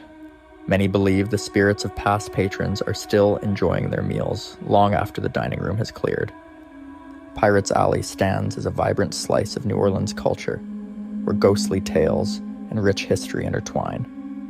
Beyond its haunted reputation, the alley is home to several art galleries and shops, showcasing local artisans and craftspeople. These establishments add a lively energy to the alley, juxtaposing the haunting past with the creativity of the present. One must-visit spot is Faulkner House Books, located just off Pirates Alley. This quaint bookstore is housed in the former residence of author William Faulkner, who wrote some of his most famous works here. The store is said to be haunted by Faulkner himself, with reports of books mysteriously falling from shelves and whispers of the author's musings filling the air. Visitors often find themselves captivated by the blend of literature and lore, eager to uncover the spirit of the great writer. The alley also hosts various events, such as ghost tours that share the tales of the area's haunted history. These tours provide a fascinating glimpse into the world of spirits and the stories that have shaped New Orleans. As the guides narrate spine-chilling accounts, visitors are transported to a time when pirates roamed the streets and adventure awaited at every corner. The cultural significance of Pirates Alley extends beyond its haunted reputation. It has become a gathering place for artists, musicians, and storytellers who seek inspiration from the rich history and ethereal beauty of the French Quarter. The creativity that flourishes within the alley draws locals and tourists alike, fostering a sense of community and connection to the past. As you exit Pirates Alley, the vibrant sounds of the French Quarter return, yet the haunting echoes of history linger in your mind. The alley serves as a reminder of New Orleans' complex past, a tapestry woven with tales of adventure, love, and loss. The stories of pirates, lost souls, and ghostly encounters transform a simple stroll into a journey through time. Pirates Alley is more than just a haunted location. It is a celebration of the city's rich heritage. Visitors leave with a newfound appreciation for the narratives that shaped New Orleans and an understanding that the past is never truly gone. Whether you believe in ghosts or not, the energy of Pirates Alley is undeniable, making it a must-visit destination for anyone seeking to uncover the hidden depths of this historic city. So the next time you find yourself wandering through the enchanting streets of New Orleans, take a moment to step into Pirates Alley. Embrace the stories of the past, listen to the whispers of the ghosts, and let the spirit of adventure guide you through the shadows. Who knows what mysteries await just beyond the cobblestones?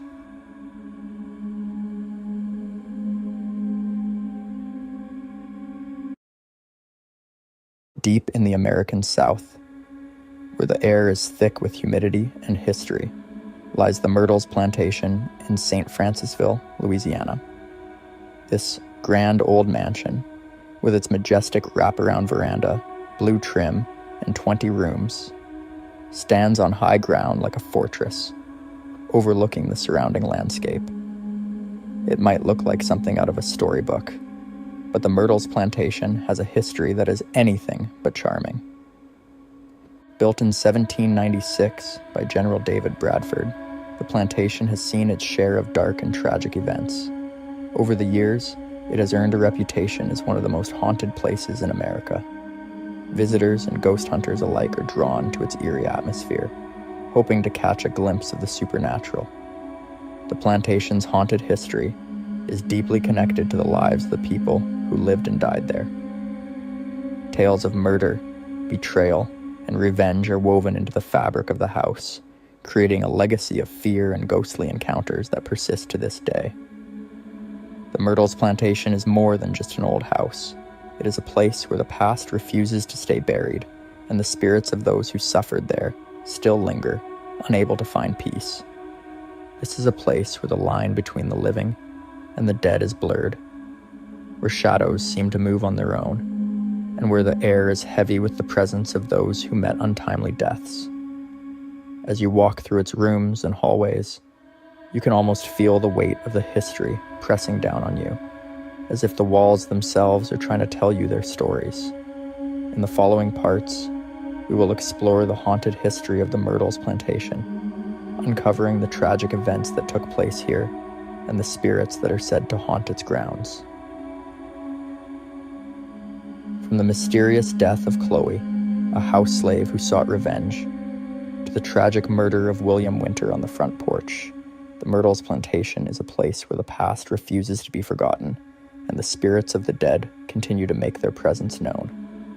The Myrtles Plantation has long been known as one of the most haunted places in America, and its reputation has only grown over the years. With its eerie atmosphere and tragic past, it's no wonder that stories of ghostly encounters have been passed down through generations. The plantation's dark history seems to be deeply embedded in its walls, with each tragic event adding to the layers of haunting that people experience today. The story of Chloe, the slave who was mutilated and later killed after poisoning the Woodruff family, is one of the most famous tales tied to the plantation. Her spirit is said to linger, unable to find peace after the horrors she endured and the tragic mistake that led to her death.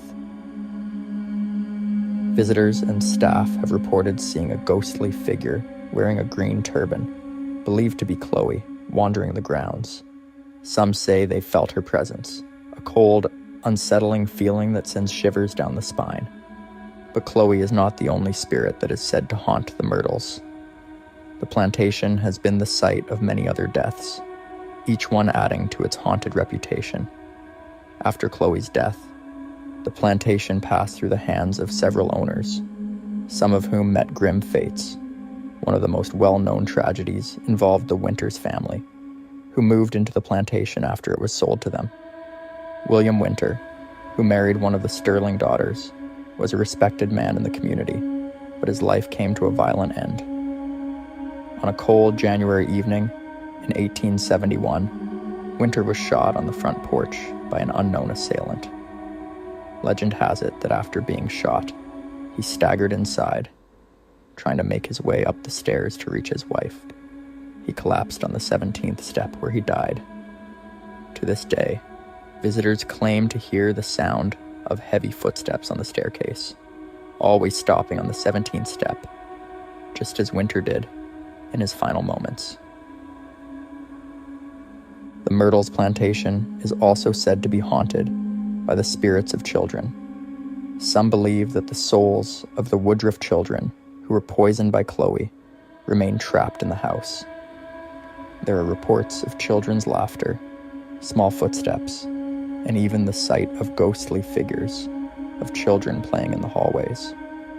One of the most chilling stories involves a mirror in the grand hallway where the images of Sarah Woodruff and her children are said to appear.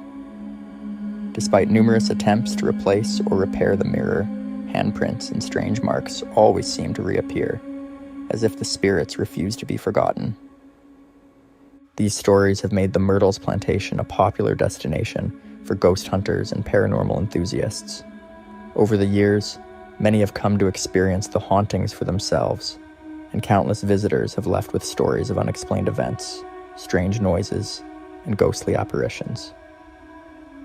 The plantation's dark history and reputation as a haunted location have made it a place where the line between the living and the dead seems to blur, leaving those who visit with a lingering sense of unease. The haunting experiences at the Myrtles Plantation are not confined to just the well-known tales of Chloe and William Winter. The entire property seems to be steeped in an eerie atmosphere that affects all who visit. Many guests have reported feeling an overwhelming sense of dread as they approach the plantation, as if the spirits residing there are watching their every move. The house itself exudes a certain heaviness, with cold spots and unexplained drafts that seem to follow visitors from room to room. One of the most active areas in the plantation is the old slave quarters. Though the original building no longer stands, the area where it once existed is said to be a hotspot for paranormal activity. Some visitors claim to have heard the faint sound of chains rattling or soft whispers in the night, believed to be the voices of the enslaved people who once lived and worked on the plantation. Others have felt an invisible force brushing against them or tugging at their clothes, as if the spirits are trying to make their presence known. The plantation's Grand Hall is another place where the supernatural is often experienced. The infamous mirror, where the spirits of Sarah Woodruff and her children are said to appear, is a focal point for many ghostly encounters. Guests have reported seeing fleeting reflections of figures in old-fashioned clothing, only to turn around and find no one there.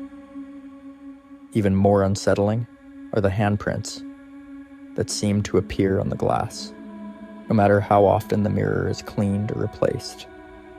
It's as if the spirits are leaving a permanent mark, a reminder of the tragic history that haunts the house. The upstairs bedrooms are no less eerie. Several guests have claimed to wake up in the middle of the night to see ghostly figures standing at the foot of their beds. These apparitions are often described as women in period clothing, their expressions forlorn as they stare silently at the living. The feeling of being watched is almost palpable, and many have left the plantation unable to shake the feeling that they were never truly alone during their stay. Outside the house, the grounds of the Myrtles Plantation are equally unsettling. The ancient oak trees, draped in Spanish moss, seem to whisper secrets of the past as the wind blows through their branches. Visitors have seen shadowy figures moving among the trees, and some have even reported hearing the faint sound of children's laughter coming from the gardens, though no children are present. The atmosphere is thick with the weight of history, and it's easy to imagine the spirits of those who once lived and died on the plantation still lingering among the trees and pathways. Perhaps the most disturbing experiences are those that occur at the spot where William Winter was shot. Many have reported hearing gunshots echoing through the night, followed by the sound of footsteps running up the staircase. The footsteps always stop on the 17th step, just as Winter's did before he collapsed and died. Some say they have even seen a shadowy figure on the porch, a dark silhouette that disappears as quickly as it appears, leaving behind an overwhelming sense of sorrow and loss. The Myrtles Plantation is a place where the past seems to cling to the present, where the spirits of those who suffered and died cannot find peace. It's a place where the boundaries between the living and the dead are blurred, and where the echoes of history can still be heard in the creaking floors, the rustling leaves, and the silent, watchful eyes of the spirits that call the plantation home. Beyond the well-documented encounters, there are countless stories from visitors and paranormal investigators who have experienced the unexplained at the Myrtles Plantation. These accounts add layers of mystery to a place already rich with ghostly tales. One particularly chilling phenomenon reported by visitors involves disembodied voices heard late at night. These voices, often muffled and indistinct, seem to carry on conversations that no living person can understand, as though echoes of the past are trapped in the walls of the house, endlessly replaying moments long forgotten. In the dining room, visitors have occasionally witnessed the apparition of a man dressed in military attire, seated at the head of the table. He is often described as having a stern expression, his gaze fixed on an unknown point, as if contemplating something from his past. This figure is believed by some to be that of General David Bradford, the original owner of the plantation, who seems unable to leave the place he built. The sight of this spectral figure, sitting silently in the dimly lit room, has left many guests feeling an overwhelming sense of unease. There are also reports of strange occurrences in the children's room. Visitors have described the unsettling experience of hearing soft crying or the sound of tiny footsteps, accompanied by the feeling of a cold, unseen presence brushing past them. Some have even claimed to see small handprints appearing on the walls and windows, as if the spirits of children are reaching out to make themselves known. These occurrences are particularly eerie because they are often accompanied by a sudden drop in temperature, a telltale sign of a paranormal presence. Another unexplained phenomenon involves the grand staircase, a centerpiece of the Myrtles Plantation's interior. On more than one occasion, guests have reported feeling an unseen force pushing or pulling them as they ascend or descend the stairs. Some describe the sensation as a firm hand on their back, guiding them as they walk, while others have experienced a sudden, inexplicable dizziness that makes them feel as though the ground beneath them is shifting. These experiences are so common that some visitors refuse to use the staircase at all, opting instead to take a less direct route through the house. Outside the main house, the plantation grounds hold their own share of eerie stories. One particularly unsettling tale involves the old well located near the house. Visitors have reported hearing the sound of splashing water and faint cries coming from the well, even though it has been dry for many years.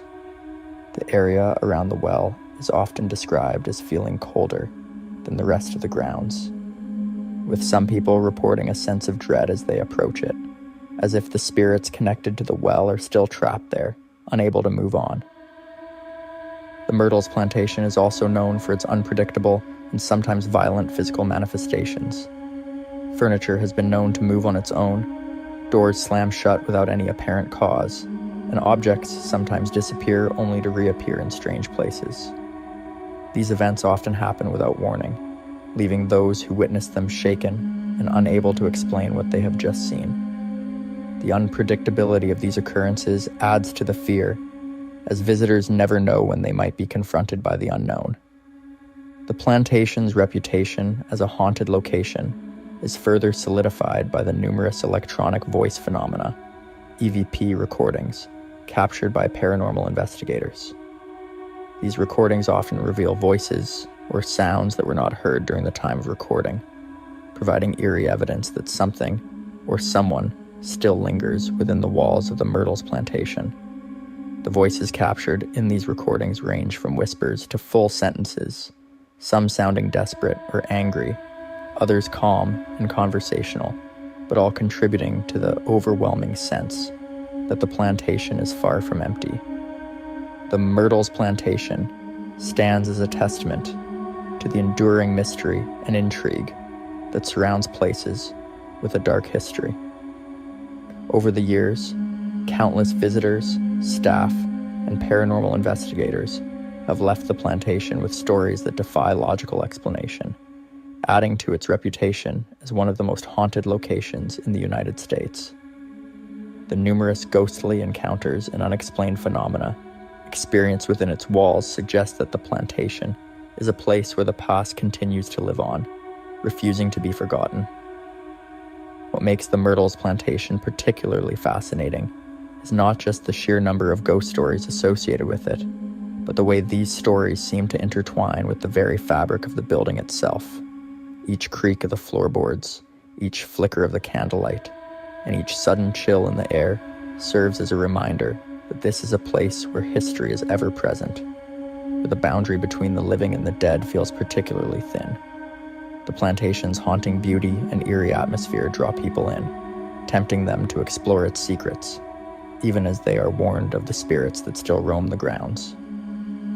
For those who believe in the paranormal, the Myrtles Plantation is a place where the veil between the worlds is thin, allowing the spirits of the past to interact with the present. Even skeptics often leave the plantation with a sense of unease, their experiences challenging their preconceived notions of what is possible. Whether or not one believes in ghosts, there is no denying the powerful presence that seems to inhabit the plantation, presence that has left its mark on all who have passed through its doors. As you walk through the shadowy halls of the Myrtles Plantation, it is impossible not to feel the weight of its history pressing down on you. The spirits of the past seem to linger in every corner, their stories etched into the walls, the floors, and the very air you breathe. Each room tells a different tale, each ghostly encounter adding another layer to the plantation's dark and complex narrative. The Myrtles Plantation is not just a haunted house. It is a place where the past refuses to rest, where the echoes of history are all too real. In the end, the Myrtles Plantation is a place where the mysteries of the past and the fears of the present converge. It serves as a reminder that some stories are never truly over, that some spirits can never be fully laid to rest. Whether you visit as a curious tourist, a seasoned paranormal investigator, or simply someone seeking to understand the unknown, the Myrtles Plantation offers an experience that is both unsettling and unforgettable. It is a place where history and hauntings are inseparably intertwined, leaving an indelible impression on all who dare to explore its ghostly halls.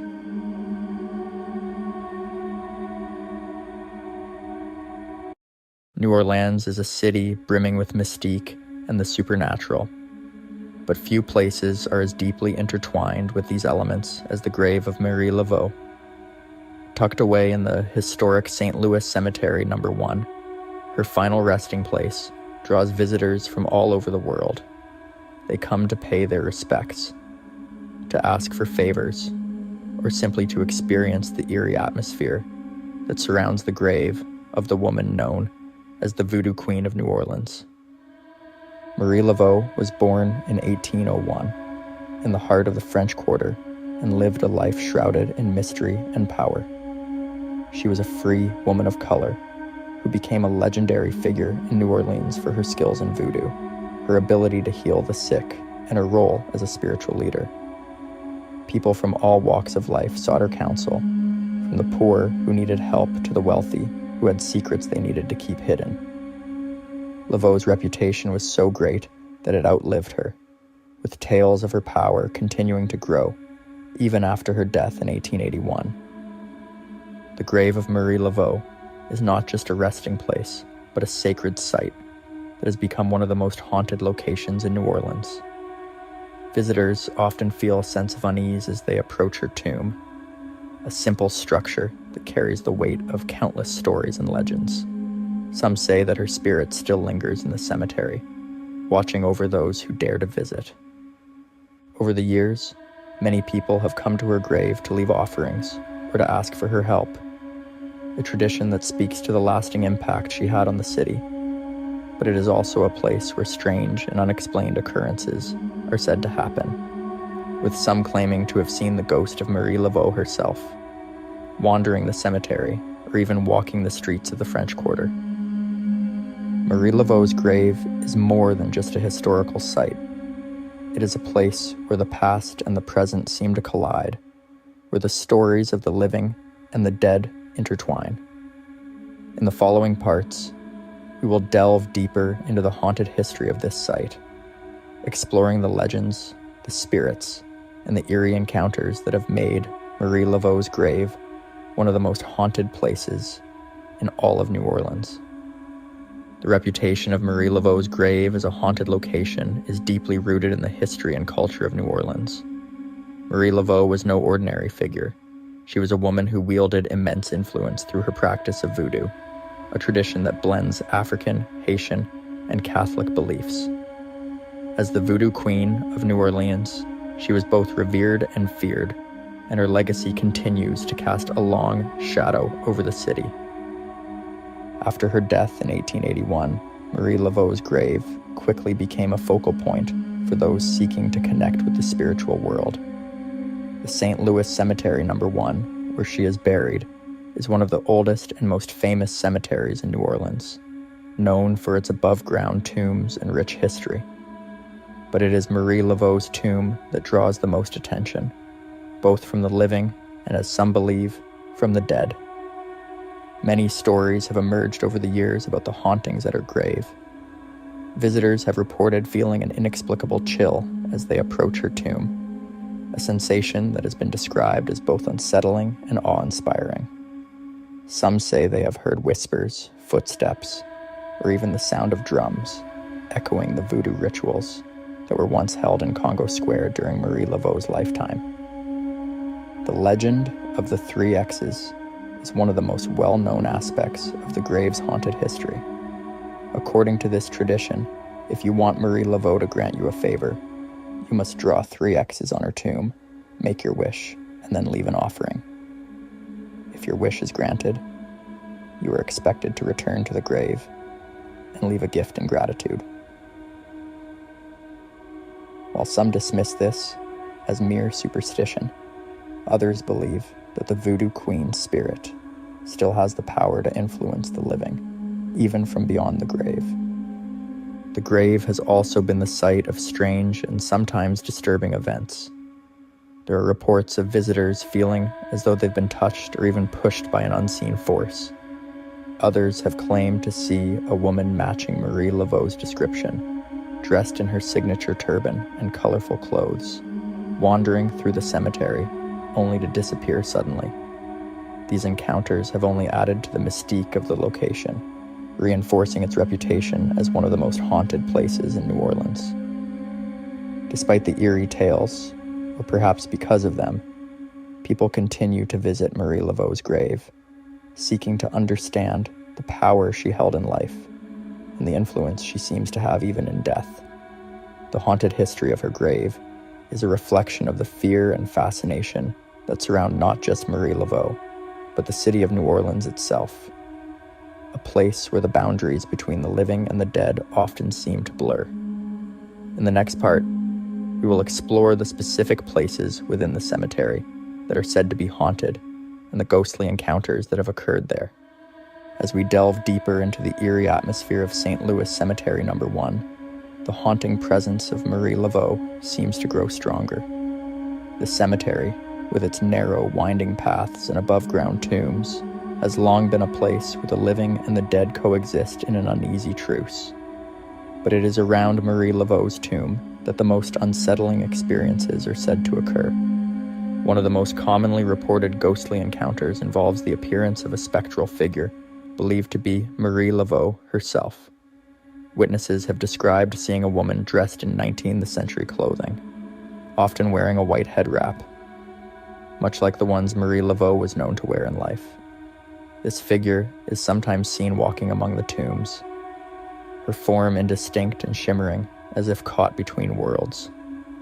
Those who have seen her claim that she radiates an aura of power and mystery, her eyes filled with a knowing gaze that seems to pierce through time. Some visitors have reported feeling an overwhelming sense of dread as they approach her grave, as if they are being watched or judged by an unseen presence.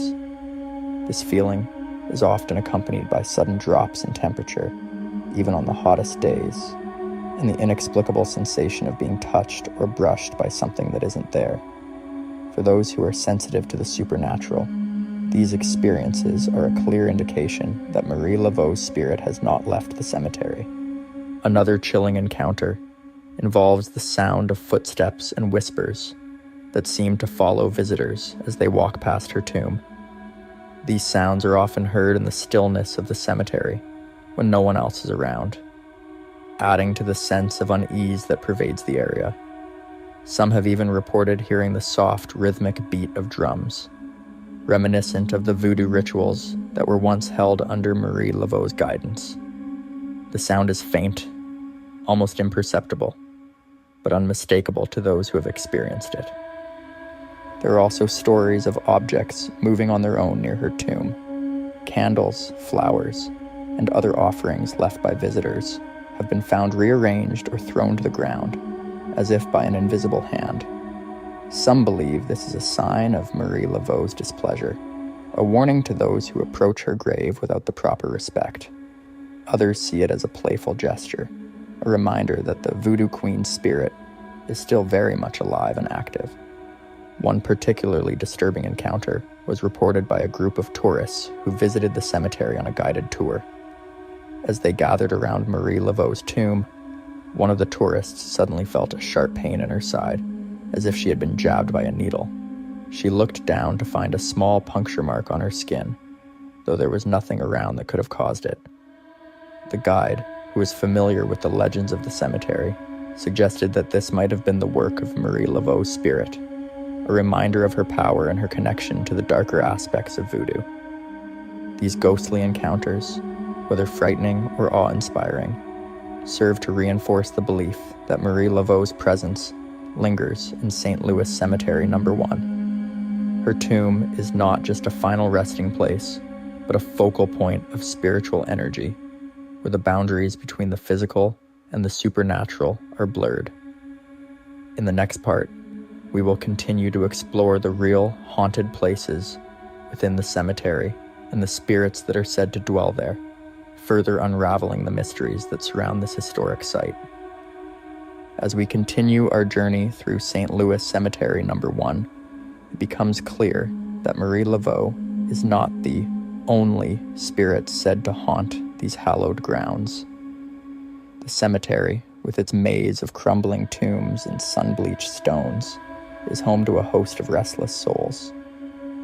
Many of these spirits are believed to be tied to the tragic and turbulent history of New Orleans, their stories woven into the fabric of the city's past. One of the most infamous spirits said to dwell in the cemetery is that of Henry Vignes, a sailor who met an unfortunate end. According to legend, Vignes was a man of the sea, often away for long periods. Before leaving on a voyage, he entrusted his important documents, including the deed to his family tomb, to a trusted friend. However, upon his return, Vignes discovered that his so-called friend had sold the tomb, leaving him without a final resting place. Destitute and betrayed, Vignes died shortly after, and because he no longer had a family tomb, he was buried in an unmarked grave. Visitors to the cemetery have reported seeing the ghost of a tall, gaunt man wandering near the tombs, often looking lost or confused.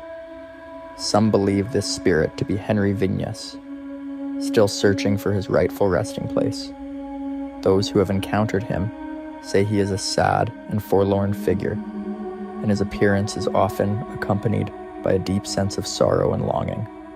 On occasion, his ghost has been seen asking visitors for help, his voice barely more than a whisper on the wind. Another spirit that is said to haunt St. Louis Cemetery No. 1 is that of Alphonse, a young boy who is believed to have died tragically in the 19th century. The details of Alphonse's death are murky, but legend has it that he was abandoned by his family and left to die alone. His small, lonely grave is marked only by a simple cross, but his presence is felt throughout the cemetery. Visitors have reported seeing the ghost of a young boy, often wearing a tattered cap and old-fashioned clothing, playing among the tombs or sitting quietly by himself. Alphonse's ghost is said to be particularly drawn to children who visit the cemetery. Parents have reported their children speaking to an unseen friend or describing a little boy who wants to play with them. In some cases, toys or trinkets left at his grave have mysteriously moved or disappeared, as if Alphonse has taken them to play with. Despite the sadness of his story, those who encounter Alphonse often describe his spirit as gentle and innocent. A poignant reminder of a life cut tragically short. The spirits of St. Louis Cemetery No. 1 are not limited to these well-known figures. The cemetery is also believed to be the final resting place for many unnamed and forgotten souls, including victims of yellow fever, duels, and other violent ends. Some visitors have reported seeing shadowy figures moving between the tombs, their forms indistinct and fleeting. Others have felt cold spots or sudden chills, even on the hottest days, as if they have walked through a pocket of lingering sorrow or fear. Perhaps one of the most unsettling phenomena reported in the cemetery is the sound of disembodied voices. Late at night, when the cemetery is locked and supposedly empty, the faint murmur of voices can be heard, as if the spirits of the dead are conversing among themselves. Some have even reported hearing the sound of sobbing, a mournful cry that echoes through the narrow passageways between the tombs. These eerie sounds serve as a chilling reminder that St. Louis Cemetery No. 1 is a place where the past is never truly at rest. In our final part, we will conclude our exploration of this haunted cemetery, reflecting on the powerful legacy of Marie Laveau and the enduring mysteries that continue to draw visitors to this eerie and storied site. As we conclude our journey through the haunted and hallowed grounds of St. Louis Cemetery No. 1, it's impossible not to feel the weight of history that presses in from every corner. This cemetery is more than just a final resting place for the dead. It is a testament to the rich, complex, and often tragic history of New Orleans. The spirits that are said to walk among these tombs are a powerful reminder of the city's past, its triumphs and its sorrows, its legends and its mysteries. At the heart of this haunted ground lies the enduring legacy of Marie Laveau, the voodoo queen of New Orleans. Her influence transcends time, continuing to captivate and inspire both locals and visitors alike. Her tomb, marked by countless X's from those seeking her help or favor, stands as a symbol of the city's unique blend of cultures, religions, and traditions. Even in death, Laveau's presence is felt, her spirit said to guide and protect those who honor her. But beyond Marie Laveau, St. Louis Cemetery No. 1 is a place where countless stories converge. Stories of betrayal, sorrow, and loss. The spirits of Henry Vignesh, Alphonse, and many other unnamed souls remind us of the humanity that lies beneath the marble and stone. Their stories, passed down through generations, continue to be told and retold, each retelling adding another layer to the rich tapestry of New Orleans' haunted history.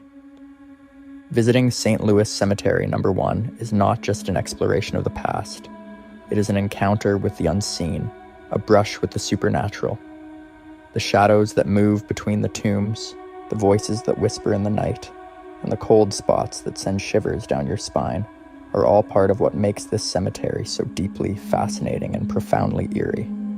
It is a place where the boundary between the living and the dead feels thin, where the past feels close enough to touch.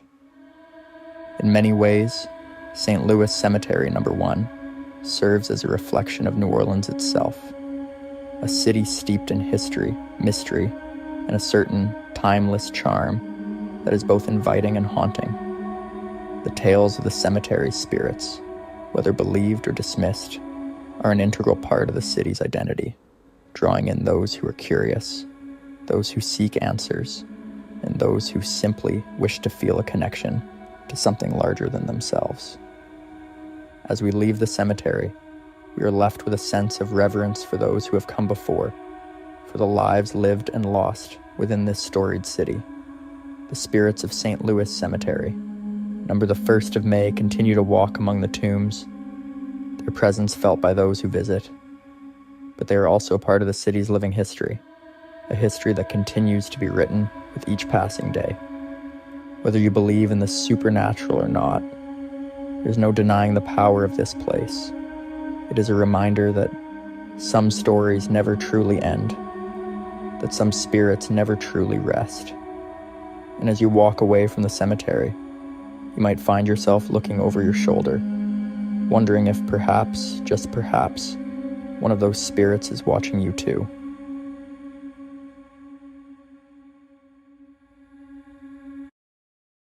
In the center of Baton Rouge, Louisiana, there is a building that looks more like a Gothic castle than a government office. It stands tall, with stained glass windows and towers that reach into the sky. This is the old state capitol. Today, it's a museum that holds special events and tells the story of Louisiana's political past. But long before it became a museum, this building was the center of lawmaking in the state, and as many believe, the center of something much more mysterious. The old state capitol was first completed in the early 1840s. It was built on a bluff overlooking the Mississippi River and was meant to represent the strength and beauty of Louisiana. Over the years, it burned, was rebuilt, and even stood empty for a time. But no matter what happened to it, the building remained. Its walls, heavy with history, have seen years of political fights, war, rebuilding, and now countless stories of ghosts and the unexplained. Visitors to the building today are first struck by its unique design. It doesn't look like a typical Capitol building. It looks like something out of a fairy tale or maybe a nightmare. The pointed arches, spiral staircases, and deep shadows seem made for ghost stories. Some say you can feel the history in the air. Others say you can feel something else, something colder.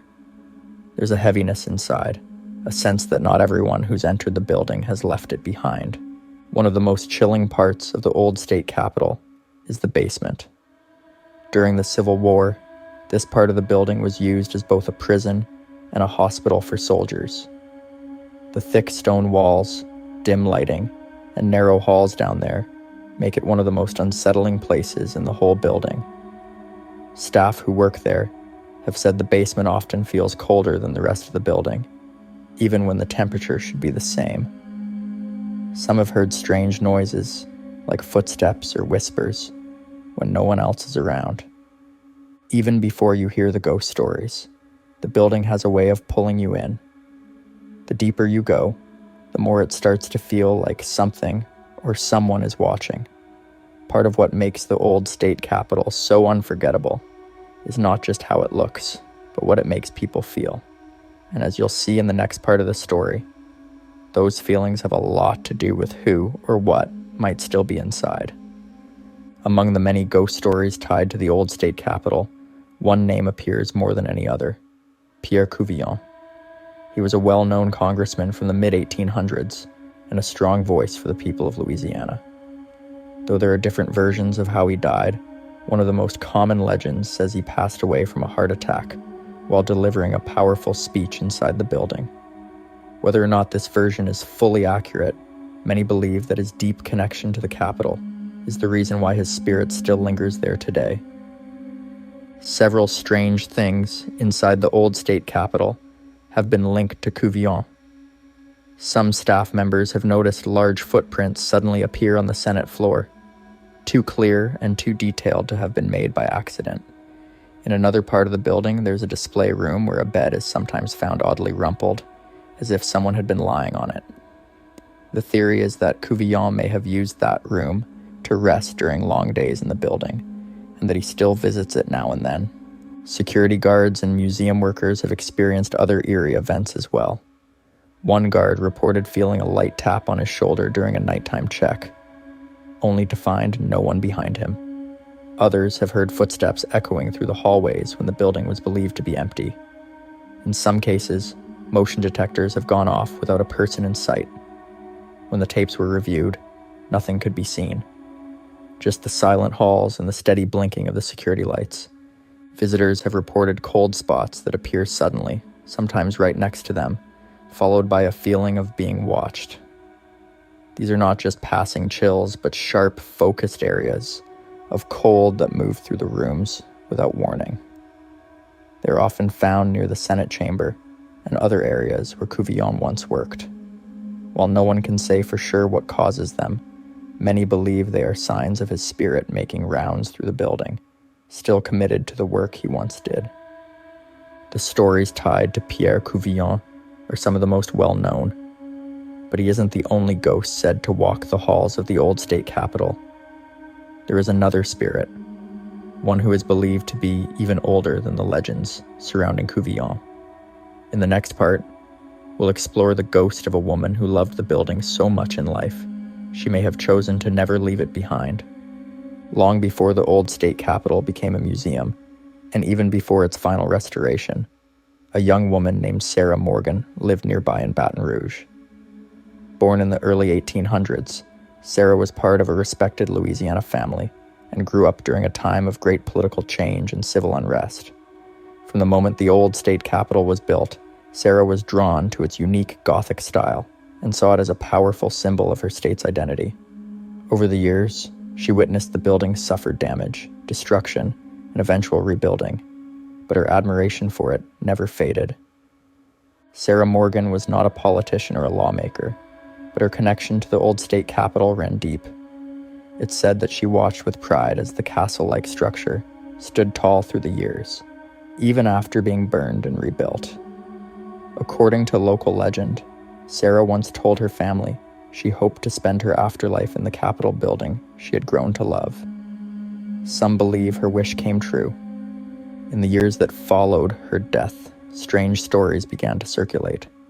People who worked in the building, especially before it became a museum, reported seeing the figure of a woman watching silently from doorways and corners during public hearings and formal events. She never interacted, only appeared to observe. These sightings became more frequent during large gatherings, as if she still wanted to be a part of the building's political life. As time went on and the government offices moved to a new location, the clear sightings of the woman faded. But those who know the stories believe that Sarah Morgan never truly left. Today, visitors report faint footsteps in quiet hallways, even when they are alone. Some say they've felt a sudden rush of air, like someone quickly passed by them. Others describe the sensation of being followed, only to turn and find no one there.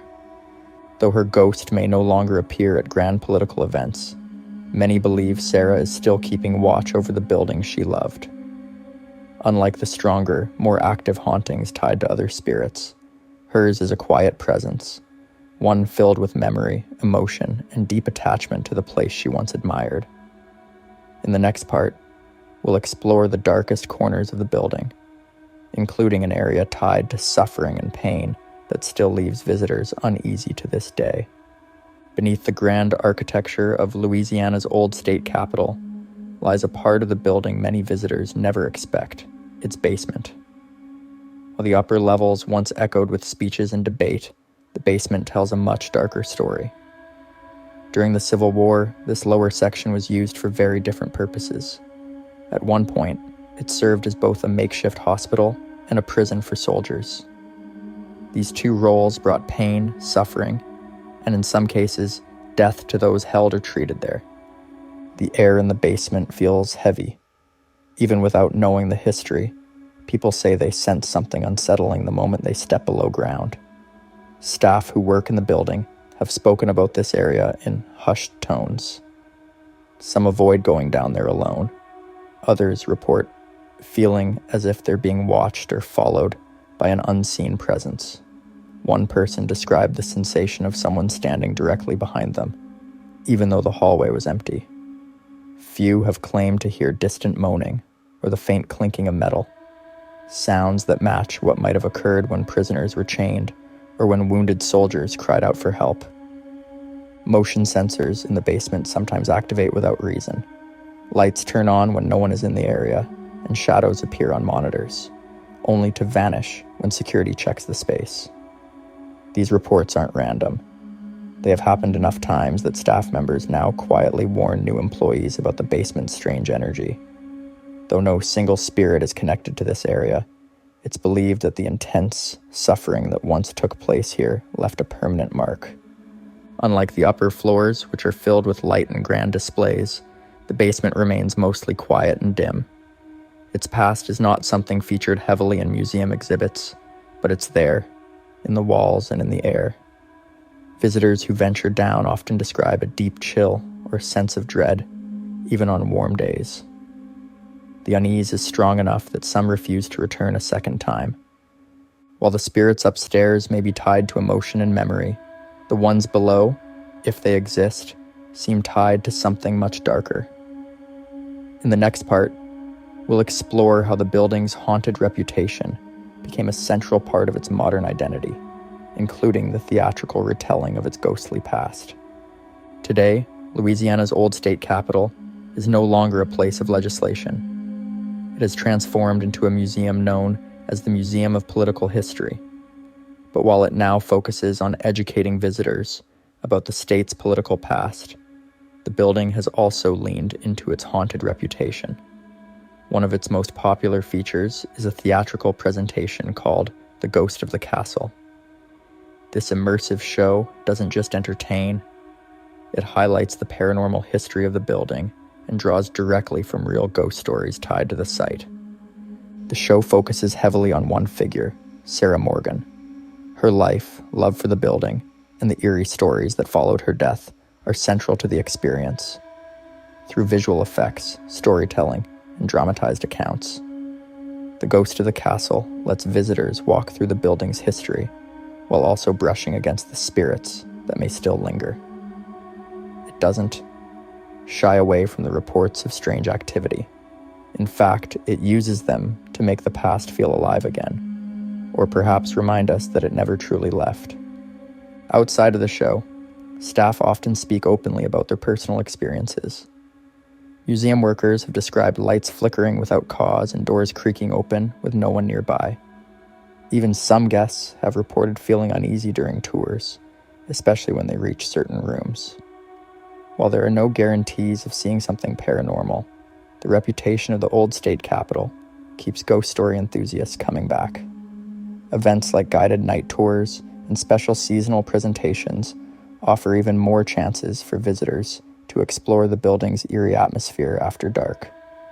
Despite the building's beautiful design and restored interior, its haunted identity is impossible to ignore. The combination of personal stories, unexplained events, and emotional connections to long-past individuals makes this castle-like structure one of Louisiana's most compelling haunted sites. From quiet whispers in the halls to full theatrical productions, the spirits of the old state capital remain an active part of its legacy. In the end, whether you believe in ghosts or not, one thing is clear. This building has a presence that refuses to be forgotten. It's a place where history and mystery continue to walk side by side, just as they have for more than 150 years. The LaLaurie Mansion in New Orleans has a dark and haunted history, making it one of the most infamous buildings in the French Quarter. Built in the early 1800s, this grand house was home to Madame Delphine LaLaurie, a wealthy and well-known socialite. At first glance, Madame LaLaurie appeared to be a refined woman, known for her elegant parties and upper-class lifestyle. But behind closed doors, a far more sinister story was unfolding. In the early 1830s, rumors began to spread about the mistreatment of the enslaved people in her household. Neighbors whispered about strange noises, cries for help, and other unsettling things coming from the mansion. However, the true horrors hidden within the walls of the LaLaurie Mansion were not fully revealed until a tragic event occurred in 1834. A fire broke out in the home, and when rescuers arrived to extinguish the flames, they made a gruesome discovery in the attic. evidence of unimaginable cruelty and torture inflicted upon Madame LaLaurie's slaves. This event cemented the mansion's reputation as a place of horror. After the fire, Madame LaLaurie fled the city, leaving behind a legacy of terror that would haunt the mansion for generations to come. Over time, the mansion became known as one of the most haunted locations in all of New Orleans. For nearly 2 centuries, countless reports of paranormal activity have emerged, with many believing the tortured spirits of the enslaved still linger within its walls. The haunted history of the LaLaurie Mansion has continued to grow, drawing in curious visitors and ghost hunters alike. The stories of strange sounds, ghostly figures, and an overwhelming sense of dread make this historic building a chilling reminder of the dark past it harbors. As the years passed after the fire in 1834, the LaLaurie Mansion became notorious not only for the horrors that took place there, but also for its dark reputation as a haunted house. Long before ghost stories became widely popular, locals began reporting eerie experiences linked to the mansion.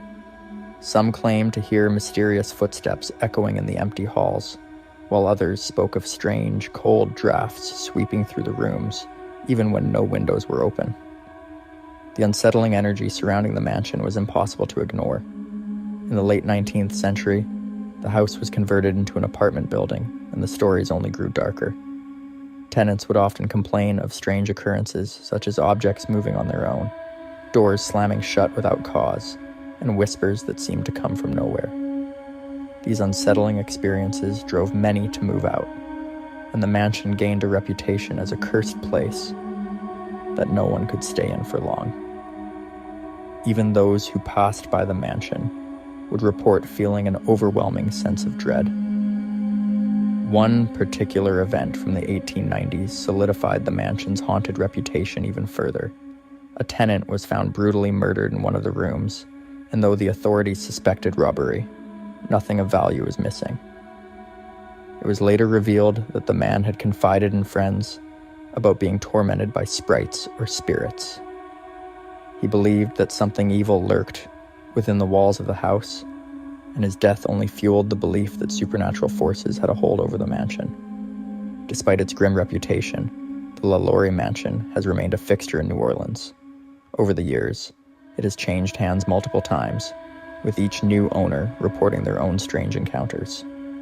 Some believe that the restless spirits of Madame LaLaurie's victims continue to haunt the property, unable to find peace after the horrors they endured. Others think that there may be an even darker presence within the house, one that predates Madame LaLaurie herself. As the tales of ghostly encounters and paranormal phenomena spread, the LaLaurie Mansion's reputation as one of the most haunted places in New Orleans was firmly established, drawing in ghost hunters and thrill seekers from around the world. The LaLaurie Mansion is not just infamous for its history. It's the numerous ghost sightings and eerie encounters that have cemented its reputation as one of the most haunted places in America. Visitors, residents, and passers-by have all shared chilling accounts of the apparitions and unexplained phenomena within its walls. For nearly 2 centuries, the mansion has been home to restless spirits, and the most frequently reported encounters involve the tortured souls of Madame LaLaurie's slaves. One of the most common hauntings involves disembodied moans and cries, believed to come from the room where slaves were once imprisoned and tortured. Many people report hearing these disturbing sounds late at night, with some saying the cries seem to grow louder the closer they are to the room. Footsteps are often heard echoing through the empty halls, as if someone is pacing back and forth, though no one is ever seen. Another well-known ghost is that of a young girl, believed to have been a slave who once worked for Madame LaLaurie. According to legend, the girl fell from the roof while fleeing from LaLaurie's cruelty.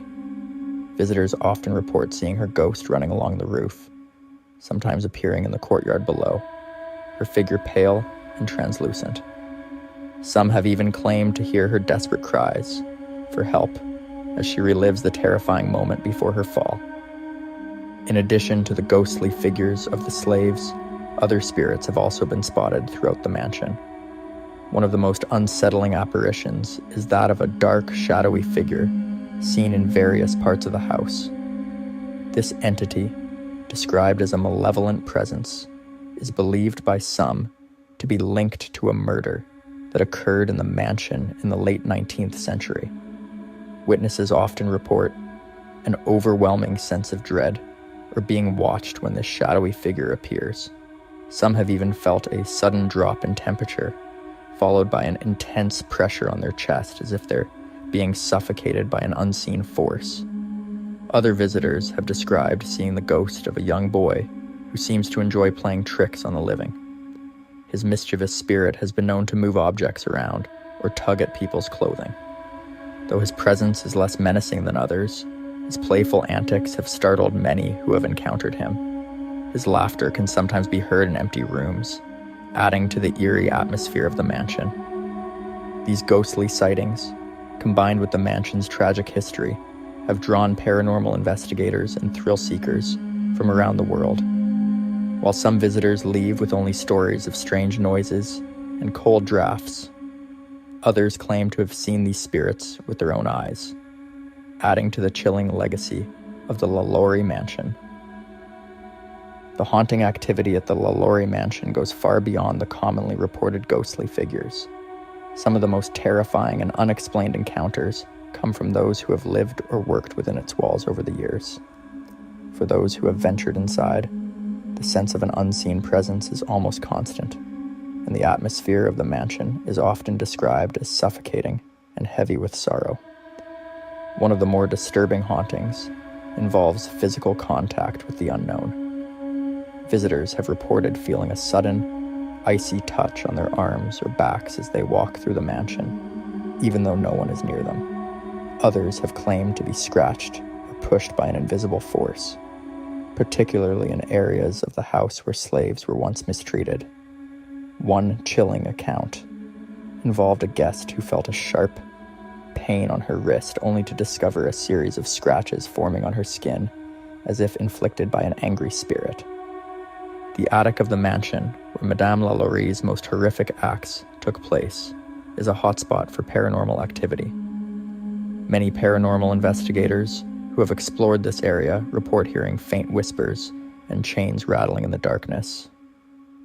Some have even felt a sinister presence, a force that seems to resist anyone coming near, as though it is guarding the site of the mansion's darkest secrets. Equipment used for ghost hunting, such as cameras and audio recorders, often malfunctions in the attic, adding to the eerie sense that something doesn't want the living to capture what goes on there. Then there are the haunting figures of women in ragged clothing, often spotted near the windows or in the corners of rooms. These spirits are believed to be the ghosts of the enslaved women who suffered at Madame LaLaurie's hands.